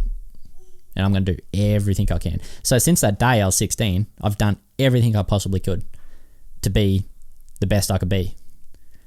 That's a crazy level of commitment, and at a like super young age. Yep. So from that morning, I got out a notepad, wrote down some goals, made a little plan. And like, I didn't know how to get fit, but I knew that if I went jogging, I was going to get fitter. So I just did everything possible. And then I've, just getting guidance along the way has helped me. That's what's got me a bit of coaching, some mentorship.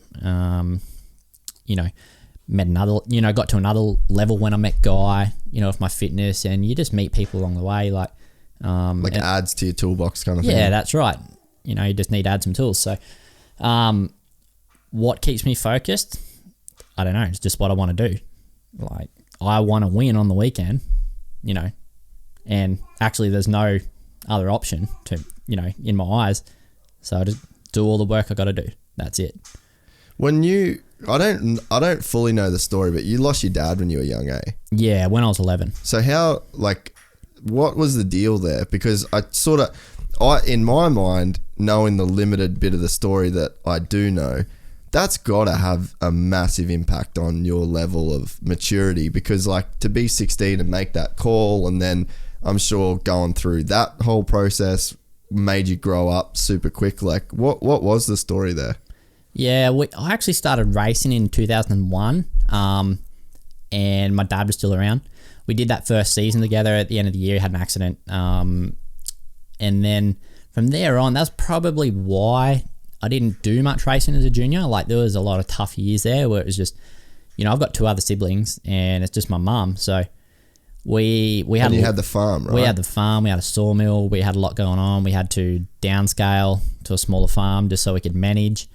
I was pretty capable as a young fella, so I had a lot of responsibility, had to really help mum on the farm. So when we did downscale, it freed up our time a little bit more. Mum's like, we'll be able to do more of what you guys want, because my sister's into horses, me and Leon were into bikes. So we did that, and it took us just a little while to get the ball rolling, and mum had to do everything, take my sister to pony club and me and Leon racing. So there was a lot of moving parts, for sure. And that's why it took a while to get going in juniors. That's why I just wasn't on the scene until I was 16. So in a way, yeah, probably made me mature, grow up a bit more. For instance, I was making sales for my own bikes and changing tires and doing all my bike maintenance when I was 12, the whole lot. That was it. Even helping out my brother, because when he left school and got a job, the deal was we both have to be good and both have to be organised if we're going to go to the races. So on a Thursday night, I was prepping my bike, prepping his bike, packing the trailer, because he was off at work and TAFE. So then Friday night, when I got off the school bus, he finished work, we'd be on the road to go to the sunny states. So you really had to want it. There was no one that was... No, I've never been pushed a day in my life, not once. No. Honestly, Mum was like... She probably would have rathered you not do it for a while. Probably didn't want me there because it was dangerous sport. But she knew at the same time it'll keep me off the street. And it's what I wanted to do. That's all I ever wanted to do. So when I was 13, 14, 15, I was serious about it. And I wanted to go racing. That's all I wanted to do. I wasn't even hanging out at the races with anyone. I was just, a couple of mates from McLean or whatever, but wasn't there to socialise or party or nothing. I was so serious about racing. And I always went all right, but I just wasn't on a national scale, for instance, I wasn't accessible, but yeah. I wasn't that great. So I always took it serious. And then when I was kind of fluffing around with the idea, of making it as a pro, but because of my situation, I was like, I don't, it'd be hard. Those guys have got this, and you kind of doubt yourself. And then when I got asked that question, I just, like I said, I woke up and that was it. From that day, I just put everything on the table. Yeah, I'm going for it. That's so cool. And I remember because the kids used to like to laugh at you a lot of times because you were so different to them. You weren't trying to be cool. You weren't going to skate park. You weren't fucking around with girls. You weren't, busting out of places at night to go carry on. And everyone looked at you like this real square kind of kid.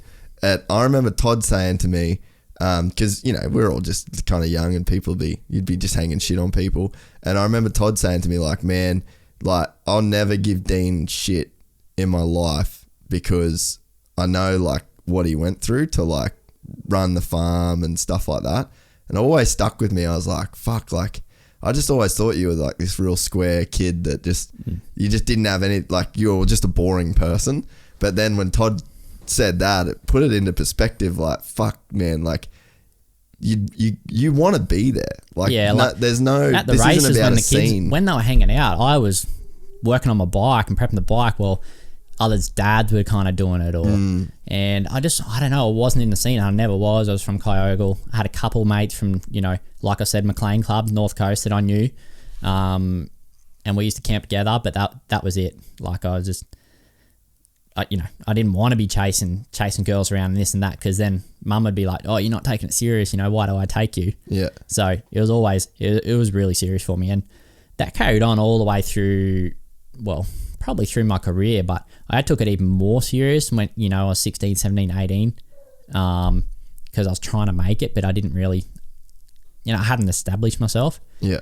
And I didn't really care what anyone thought at the time, because I remember in my first year of racing, right, I had like this mismatched gear. Like, I had a cotton jersey still.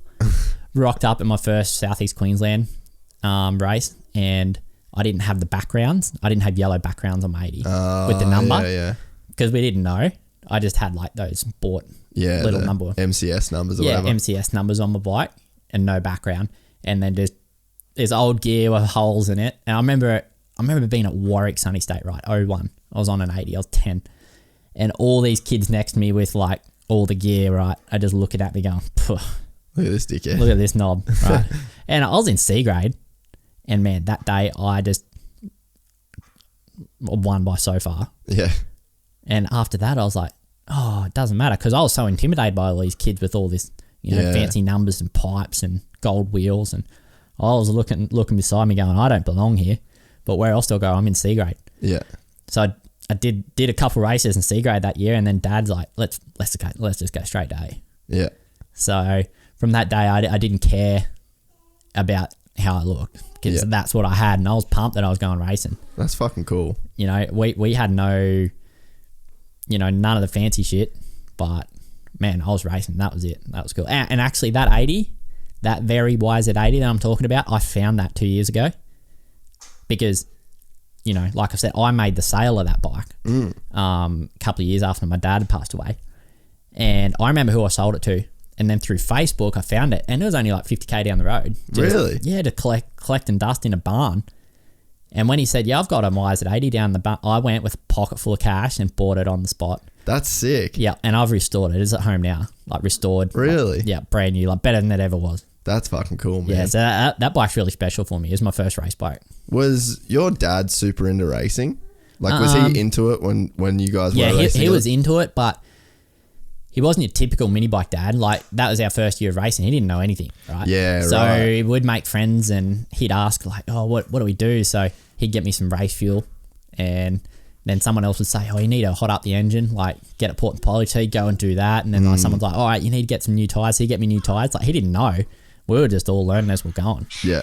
So yeah, he was into it for sure, like loved it. He probably wished he could have raced when he was younger. Yeah. He did a bit of trials and went down Fink, but just a bit of, cruising around on the bike with some mates as far as he went. But yeah, he was right into it. Do you think about him a lot these days? Like when you're winning these championships and up on the podium with like your daughter on the seat, like does he cross your mind a lot? Yeah, of course. Especially at the end of the season, if when I've won the championship, like I know he'd like to be there for sure, but I know he is anyway. So I'm always thinking about him, and our family's really cool. We talk about him all the time, so it's nice. You've never made a very big deal out of it though. Like some people would, like adds to their story and they want to tell that story, but that's like, it's just not your deal, eh? Like you don't really even feel like the need to publicize anything, I feel like. No, like I don't want it to be a sob story. Like it is sad and everything, but we, you just got to get on with life. Yeah. Don't you? So that's what we did. Yeah. I really remember when Todd said that like, because when all the kids do have the flash shit and, here comes Ferris and you're not going out and you're not doing that stuff. And yeah, I remember him saying like, yeah, I'd never ever give him shit. Like he did so much just to race, and I was like, fuck, that's pretty cool. And I don't think a lot of people knew what you had to go through to do that. Like you were even like running the farm pretty much, and the sawmill, and like, because I remember Todd was saying that you were like sacking like adults and shit if they weren't working and stuff. Yeah, I told Daka that story actually. He thought it was really cool.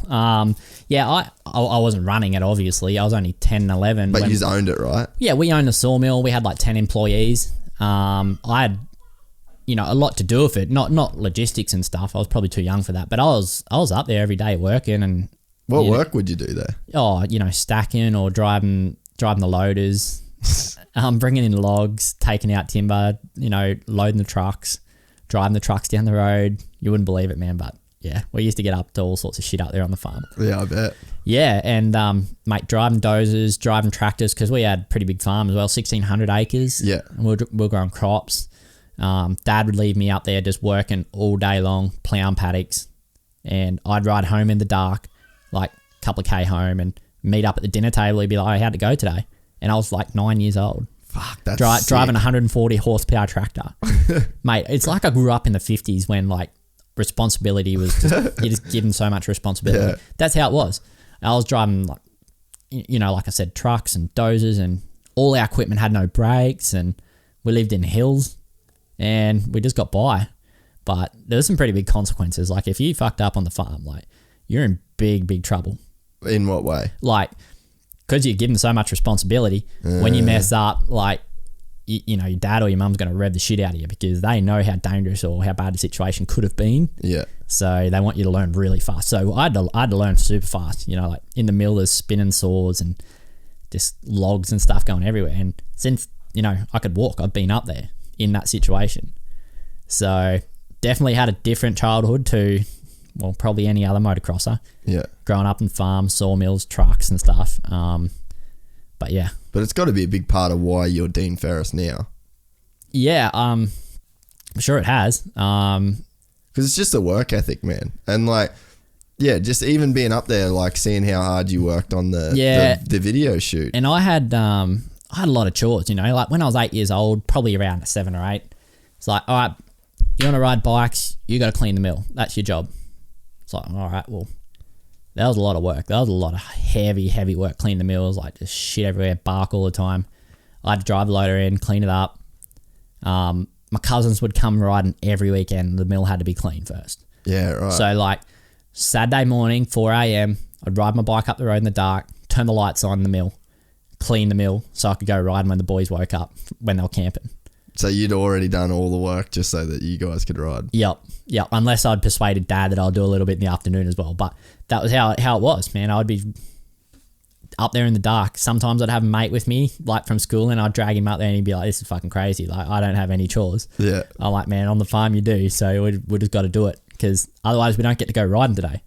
Like, that was how keen I was to ride. Like, I just had to get the chores done. And, there was heaps of other responsibilities as well. Yeah. Yeah, was your dad one of those like real old school hard dudes? Yep. I can imagine like just the full OG, yep, hard as fuck farm boy, yep, farm strong, probably lift 300 kilos of anything. Yep. Yeah, that was him. So it was good though, like a lot of responsibility.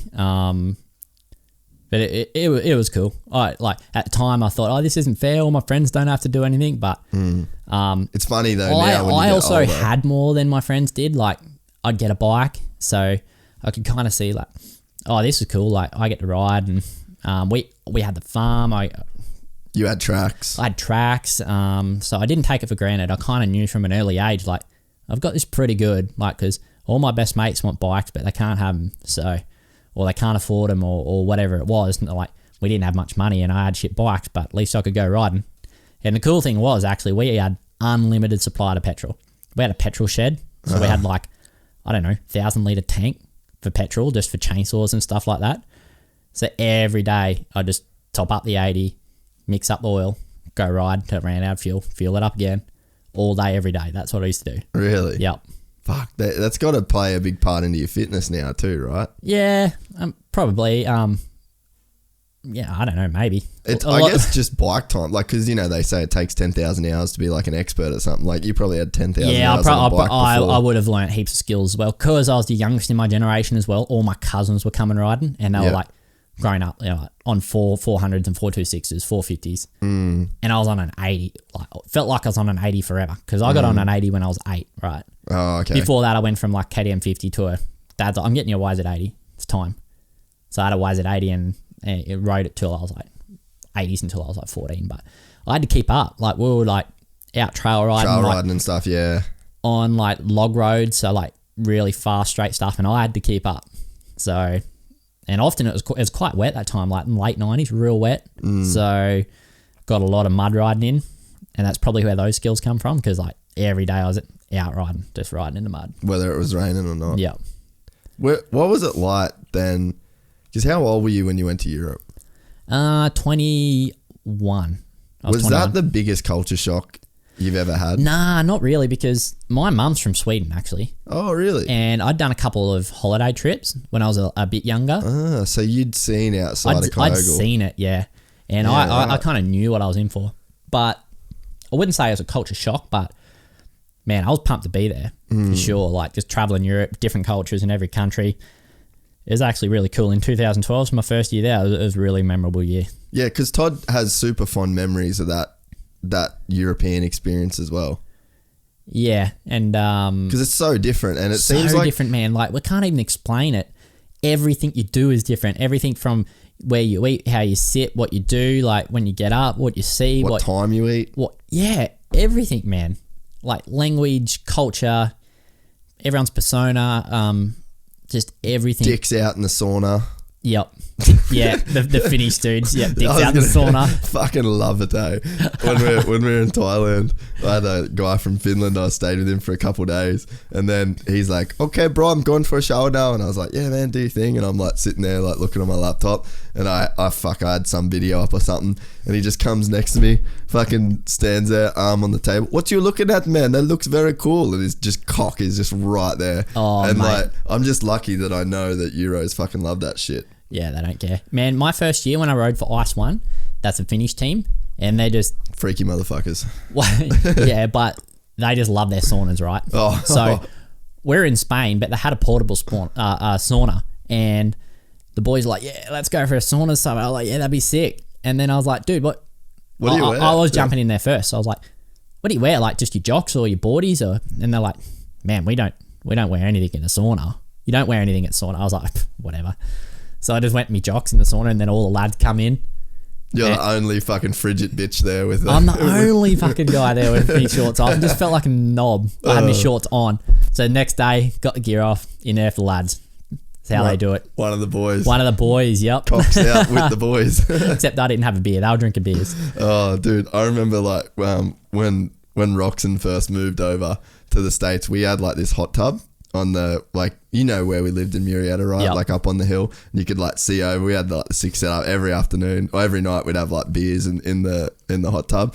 Fucking Roxon used to come, just kid off, and like everyone at the house, like fucking guys, girls, like he didn't give a fuck. It was so funny, dude. Crazy German. And I remember his dad, the first time I met his dad too, we were at Motocross Nations in Colorado, and then Fada comes down and just fucking just swinging in the fucking hot tub. I was like, it's a spin out to start with, ages.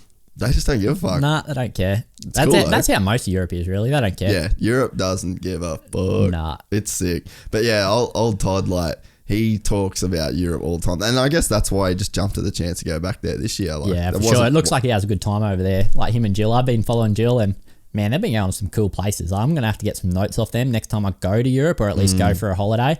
I'm going to take some notes to see where to go, because they've been going to some really cool places. Dude, Todd's always been that guy too. Like, even when we were kids, Todd's the guy that wants to go on adventures. Like, some of the retarded fishing trips, and like just him and Maddie every year, and like their old school group of mates, they do the boys on tour. So between Christmas and New Year's every year, they just fucking go off the grid. And like, but Todd's just always been the adventure kid. Like, he just fucking frosts it so hard. And like, because where they grew up at Atherton, just like unlimited waterfalls, unlimited dams, unlimited rivers, unlimited creeks, fucking volcano craters. Like, he was just that kid. And it's cool that he still did that in Europe. Because it's just so much a part of who he is. I spent a bit of, not a bit of time. I went to Todd's place once. I was going to ask if you'd ever gone up there. When I did the Queenslands at Mareeba in 2010, and we stayed there a night or two or something, and man, we went out wakeboarding and done some cool stuff. I do a lot of that stuff down in Kyogle as well. We've got some cool mountains around the place. I haven't lately. I feel like I've been so fried from training this year, but man, we've got some waterfalls and mountains, and I'm usually up for something as well. So like all the mountains you see, like from my house, I've walked. Yeah. There's no walking track, man. Just straight through the bush, straight to the top, see what it's all about. That's sick. Yep. Yeah, I remember you were saying that we should have gone up there one of the days. Fuck, it got so windy that day. Yep. That year when Todd was on the podcast, he was talking about how when you and him were in the open class, it seemed like it was you two qualifying every moto, whether he come and caught you or you caught him. It just seemed like you guys were always together that year. Oh man, me and Todd go way back. I think so. 06 was our first year like racing each other, and he whooped me. He kind of won everything. I was second. And then he's part of the reason why I've made it so far, I must say. Like he pissed me off so much by beating me, just whooping my ass as a junior, that I remember I went into the off season in end of 06. I was like, I'm going to train like a demon. That's when I decided I'm going to race motocross. And he was on the back of my mind all the time. I'm like, I need to beat this kid. Like, I'm sick of it. And then come out in the first race in 07.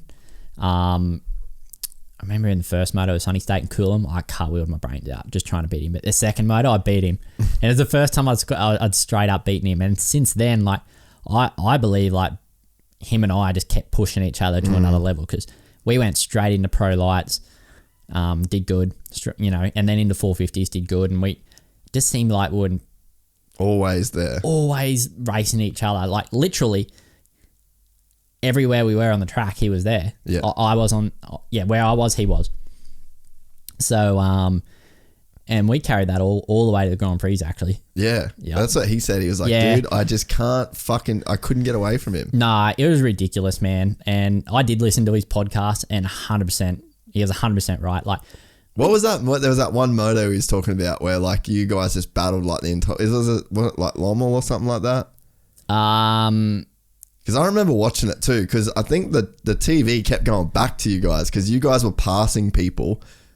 But it's like you both got a shit start or something, and you like came through the pack together. But the whole time you come through the pack, you were actually passing each other at the Grand Prix. Yeah, I think it might have been Lommel actually. Was it Lommel? I think it was Lommel, man. Lommel in 15. I believe we were coming through the pack, and I think you're right. But we kept passing each other. Yeah, like you were passing each other the whole time, but passing other people. Yeah. Oh, it was Lommel actually, Moto 2, and I remember like. It was so rough that year, dude. It was unbelievable. Like, I don't know what it was, but I remember putting in a surge to get Todd, and it was like everything I had, and I'd get him and then just fall in a heap. Like, this is later in the moto. Like, oh, I'm so tired. Like, and then he'd put in charge and get me, man. We passed each other so many times. It was ridiculous. And then I think I by memory in the end, I just hit a wall and he beat me right in the distance. I don't know, but that night actually was the first and only time I've ever thrown up from physical exhaustion. Really? Yeah, I went out to a restaurant with some mates, and I was sitting on the gutter, just had the cold sweats and was not feeling good, and I was sitting there for ages, and then I hadn't even eaten anything since like lunchtime, because I was just so crook after the moto, and just sitting there heaving on the side of the gutter just because I was that wrecked. Never had it before. Never thrown up from going hard training like that. That's full on. Mate, that was next level. Like Lommel 15, if you want to watch a crazy race, go watch it. Yeah. The track was so heavy. I remember my lap time in that moto. Track got that rough, and I got that tired that it dropped, like my lap time dropped 12 seconds a lap. It was just ridiculous. Holy shit. The track was just brutal, mate. That, like, are the Euro dudes the baddest dudes at motocross, do you think? Overall, like what they have to go through? Yeah. Well, man, 1 week you're riding on like the shittest, most hard-packed, slippery, dusty track you'd ever seen in your life. Next weekend you go to Lommel and you're dealing with beach sand. Then the next weekend you're dealing with mud. Then the next weekend you're dealing. So the elements they got to deal with, and 20 Grand Prix, yeah. Plus the travel too. The travel, yeah. Especially now, like the Grand Prix season is nuts, and the way it is now, just everyone's pushing each other at a high level. Like I believe the European guys are just another level of motocross now at motocross. Yeah. What do you think's going to happen at Redbud? I think it's going to be a mutter, dude. I think it's supposed to like fucking piss down. Oh man, I've seen the forecast. I hope not, but man, the way Hurling was riding, I wouldn't be surprised if he just waxes him by a mile. He's a fucking animal. Yep, especially the second half of the season, mate. He's like at start of the season, him and Caroli are riding away from the field by 30 seconds, and like this is the best motocrossers in the world. In the end, like Hurlings was riding away, just riding away by 30 seconds over Caroli. He's just going so fast, ridiculous. Dude, I hope Mitch fucking kills it there. I hope he really opens. Oh yeah, I never answered your question. Yeah, I think Mitch he's gonna do good. And you know what? Kirk went good last year, but still he flew under the radar. Like his performance there was unreal. So we've got a pretty good team, but I reckon they're underdogs. Like they're kind of gonna go unnoticed, but I reckon they'll get a good result. Especially if it's muddy too, I reckon. Yeah, we're pretty good in the mud, really. Yeah. I think so. Everyone thinks of Australia as like this barren, dry deserty place, but like here on the East Coast, it rains a lot. And the difference is, right, like there's a lot of private tracks. So if it rains, like for instance, me, I can just go ride mud in my backyard, and I do. And I'm pretty decent at the mud at a world stage. Like if it got muddy at the Grand Prix, like me and Todd would just be another level up. Yeah. And I'm sure he's done the same thing. But in Europe and America, there's only public tracks and they just close down. And they close the tracks, yeah. Yeah, that's the difference. Like people don't realise how good we've got it here for riding motocross. Yeah. What did you make of the Chad Reed thing with the Motocross of Nations? Oh man, I think it was uncalled for. Like the way he called everyone out? Yeah, like he should have just, I don't know, maybe not said anything. Just I think that been a bit more graceful. Like you know, poor old Mitch and Kirk and Hunter that got picked. Like they've earned that, and they're fastest guys, I believe. They didn't need to get roasted by Chad. He didn't need to do that for sure. I think that, like, my feelings about it, and I wanted to talk to Kerry about it when he was on the podcast, but I just forgot because he like said something about it, and it's like, I think Kerry who? Kerry Hart. Oh, Kerry. Yep. Yeah. Yep. So he made a post about it as well, and a bunch of big people got on the bandwagon after Chad did it, and I was like, fuck, man, like. On the one hand, if Chad Reed sends me a text, which like obviously it's not happening. Chad Reed sends me a text and goes, "Hey bro, man, really want to do like one last donations. I'll ride some motocross. Like, what do you reckon?" I'd go, "Fuck yeah, let's make it happen." Right? So, but instead of him texting me, put that on Instagram before the race. Post a picture of you riding, or like a video of you at your house riding outdoors, and say, "Man, this would be my last Motocross of Nations ever. It's in Redbud. I've fucking rode here for years. This would be the best send off ever." Right? Would you say, "Fuck Chad, that's probably pretty sick for everything that you've done"? Look, I get it, and it would have been cool, but you know. For me, there's no way that if Chad trained that he couldn't be as good as GYPSY outdoors or Mitch. Like they're riding better, they'd be fitter. Like, but in terms of what Chad Reed has done for Australian motocross, I think that was the big question. Like, you know, Mitch is going good, Kirk's going good, Hunter's obviously fucking amazing. Yeah, we don't need to introduce him, but like, man, Chad, you haven't ridden outdoors in so long, and I don't know. I guess the people on the board needed proof. Yeah, that's what I'm saying. So if he got ahead of it, right? If he posted and fully took it serious and said, "I'm going to train, I'm going to do this and do that," then like I feel like everyone would have been pretty on board, yeah, right? Maybe, but where we're going with this is he probably went about the wrong way. Well, I think because at the moment, like people are like, you know, whatever. When you complain about something after the fact, like what I think is if he got ahead of it, put it out to the Australian public, MA could have. There's no way they could have left him off the team because of the public support that he would have got. Like whether or not he's the best dude for the team at the time, I think is irrelevant. Because if Chad Reed says he wants to race one last Motocross of Nations, and he says it months before, and he did, he done that one national. I think he did the one national after to kind of prove a point. He did, yeah. And he did good because it was a mudder. Like if that wasn't a mud race, I don't think Chad Reed does as good, purely based on fitness. Like the intensity, the speed, everything just would have been way different. But if he comes out, gets ahead of it, gets an entire country excited, which people would have frothed, man. People would have been fucking stoked for that. And then does everything the right way, even goes and puts a bit of effort into like Mitch and Hunter or Gibbs and Hunter and gets a bit of team vibe going. Like, because really, there's not a lot of vibe around the Australian team. Like we kind of just send them over there and like watch the race. Yeah. There's not really a lot of like, maybe you felt that too, like when you did Motocross of Nations. It doesn't really seem like Australia fully gets into it. Yeah, you're right. Like there would have been a massive vibe about it, but I think the way that he put it out there afterwards, how pissed he was and this and that, and torching the riders, like it was wrong, man, the way that he did it. I think it would have lost a lot of fans. Like, yeah, a lot of people have followed him the whole life, and then he does that. It's like, man, that's not cool. And the other thing too is like, you got to think of the economics of it all. Like a dude like Mitch is barely making any money. Like he's fucking barely making money to race a motorcycle. He goes to Motocross of Nations, has a great result. It might get him a ride in Australia. That's his life. Like Chad doesn't need that. Like Chad's career isn't hinging on a good result at Motocross of Nations. So that's where I think it's unfair to like roast him and then almost bring like a negative light on a dude that like he doesn't know fucking Mitch. He doesn't know his situation. He doesn't know that if he doesn't get a ride, the dude's going to live with his parents in fucking Cairns on a farm in Gordonvale. Yeah.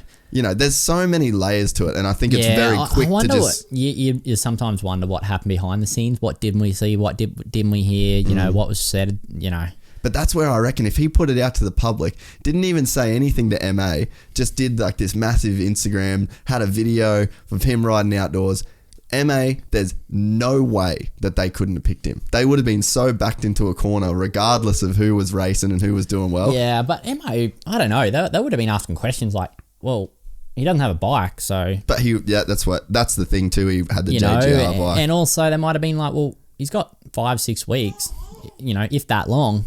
Can he be fit? Exactly. That's what I mean. Like the whole way he did it, he needed to do it months ago. Yep. Like as soon as Supercross finished, because he made it seem like it meant so much to him. And it's like, if it did mean that much to you, why was it silent until the team was picked and then you made a post saying that you were fucking disappointed? If it did mean as much as what you said it would mean, and I do believe like it's a shame for me in a way that like she have a fronty over the bars. It's my daughter again. Yeah, she did over the bars. It is like, I think Chad's a dude that never really got like a proper send off in a way, like, and then this year was a super rough year for him, Supercross wise, didn't really have much going on results wise, team wise.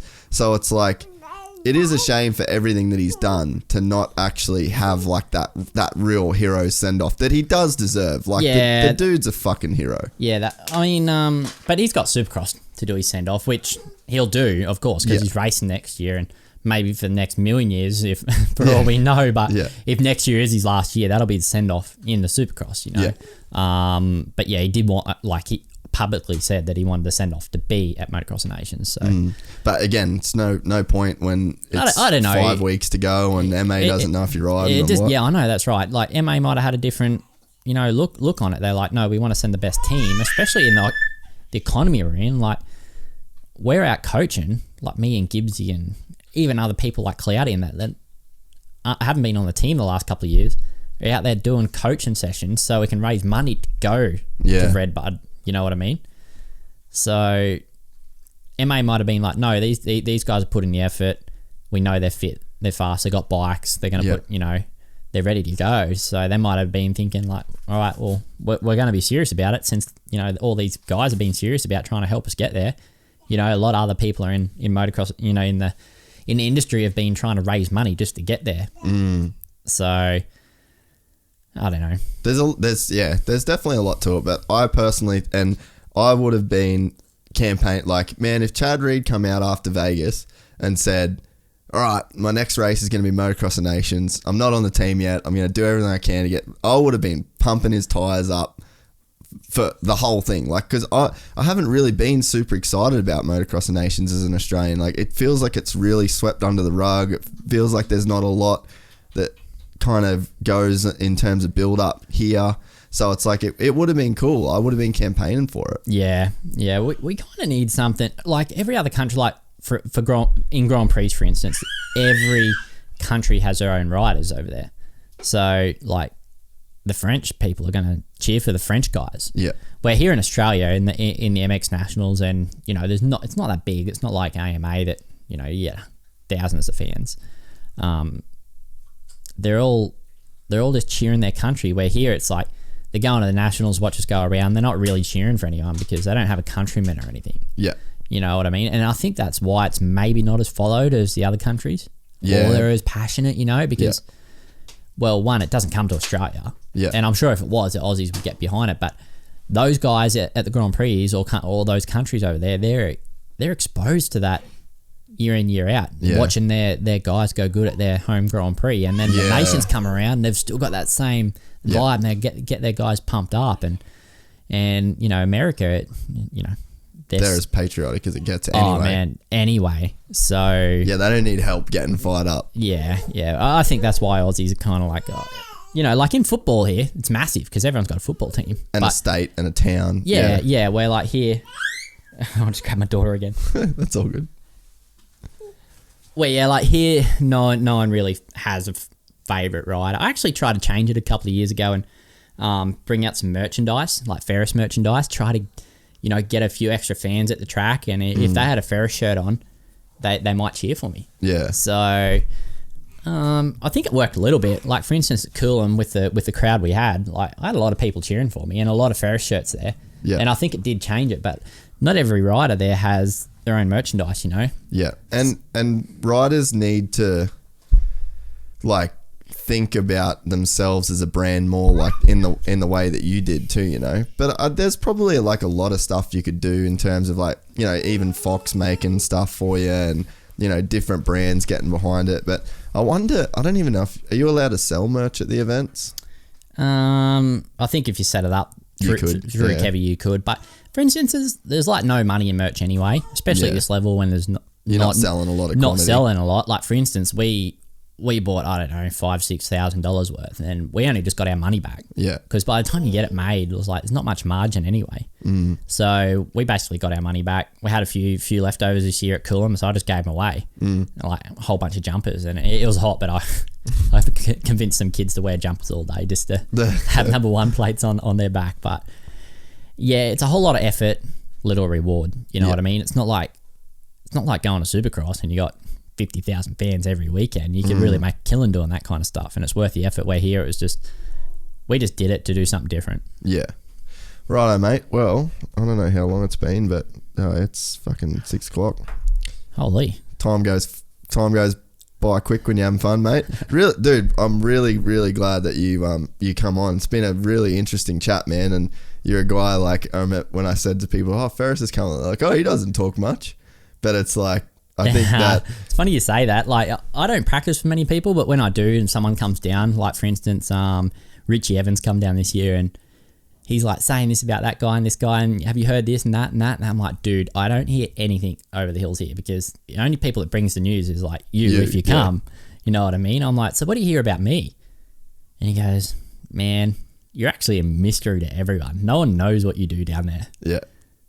So yeah, it's there you go. Hey, it's a good way to be, but you know, it was cool for me. Like I said, we did the Fox shoot, which is coming out soon. Everyone watch it. It's fucking cool. We had a good time. But yeah, I had an awesome time, man, there. And I didn't know what to expect there either. Like, we haven't had a lot to do with each other. Even when you're in America, I didn't really see, you know, being at the test track a couple of same times. But, you know. But you can see down there in Kyogle, I got it pretty good. Like, yeah, man. I gear up my garage now because I just built a house out in the farm again, and I just roll out of my garage, straight down to my track and do my motos, and then just roll back home. Yeah, that's how it goes. So I'm pretty grateful I can do that. Like a lot of the guys over on the coast here that and that's probably Richie, man. Richie's moved back to Cairns and same with Jats because it's like an hour and a half each way to ride, and then it's like, fuck this noise, I'm out. Yep.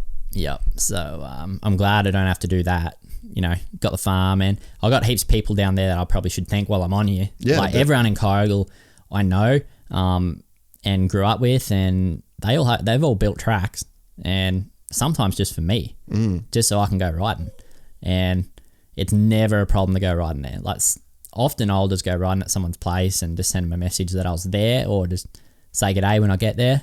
So, and at any one time I've got like, I don't know, half a dozen good tracks to ride, but you have to be on the inside to know, you know, because they're private tracks. So really grateful that I've got that, and I think I owe it to a lot of those people, my success. That I've got that variety and got tracks and the ease, and then have no stress to go or you know, I don't have to travel, so the commute time's less. I can put in more effort in my training.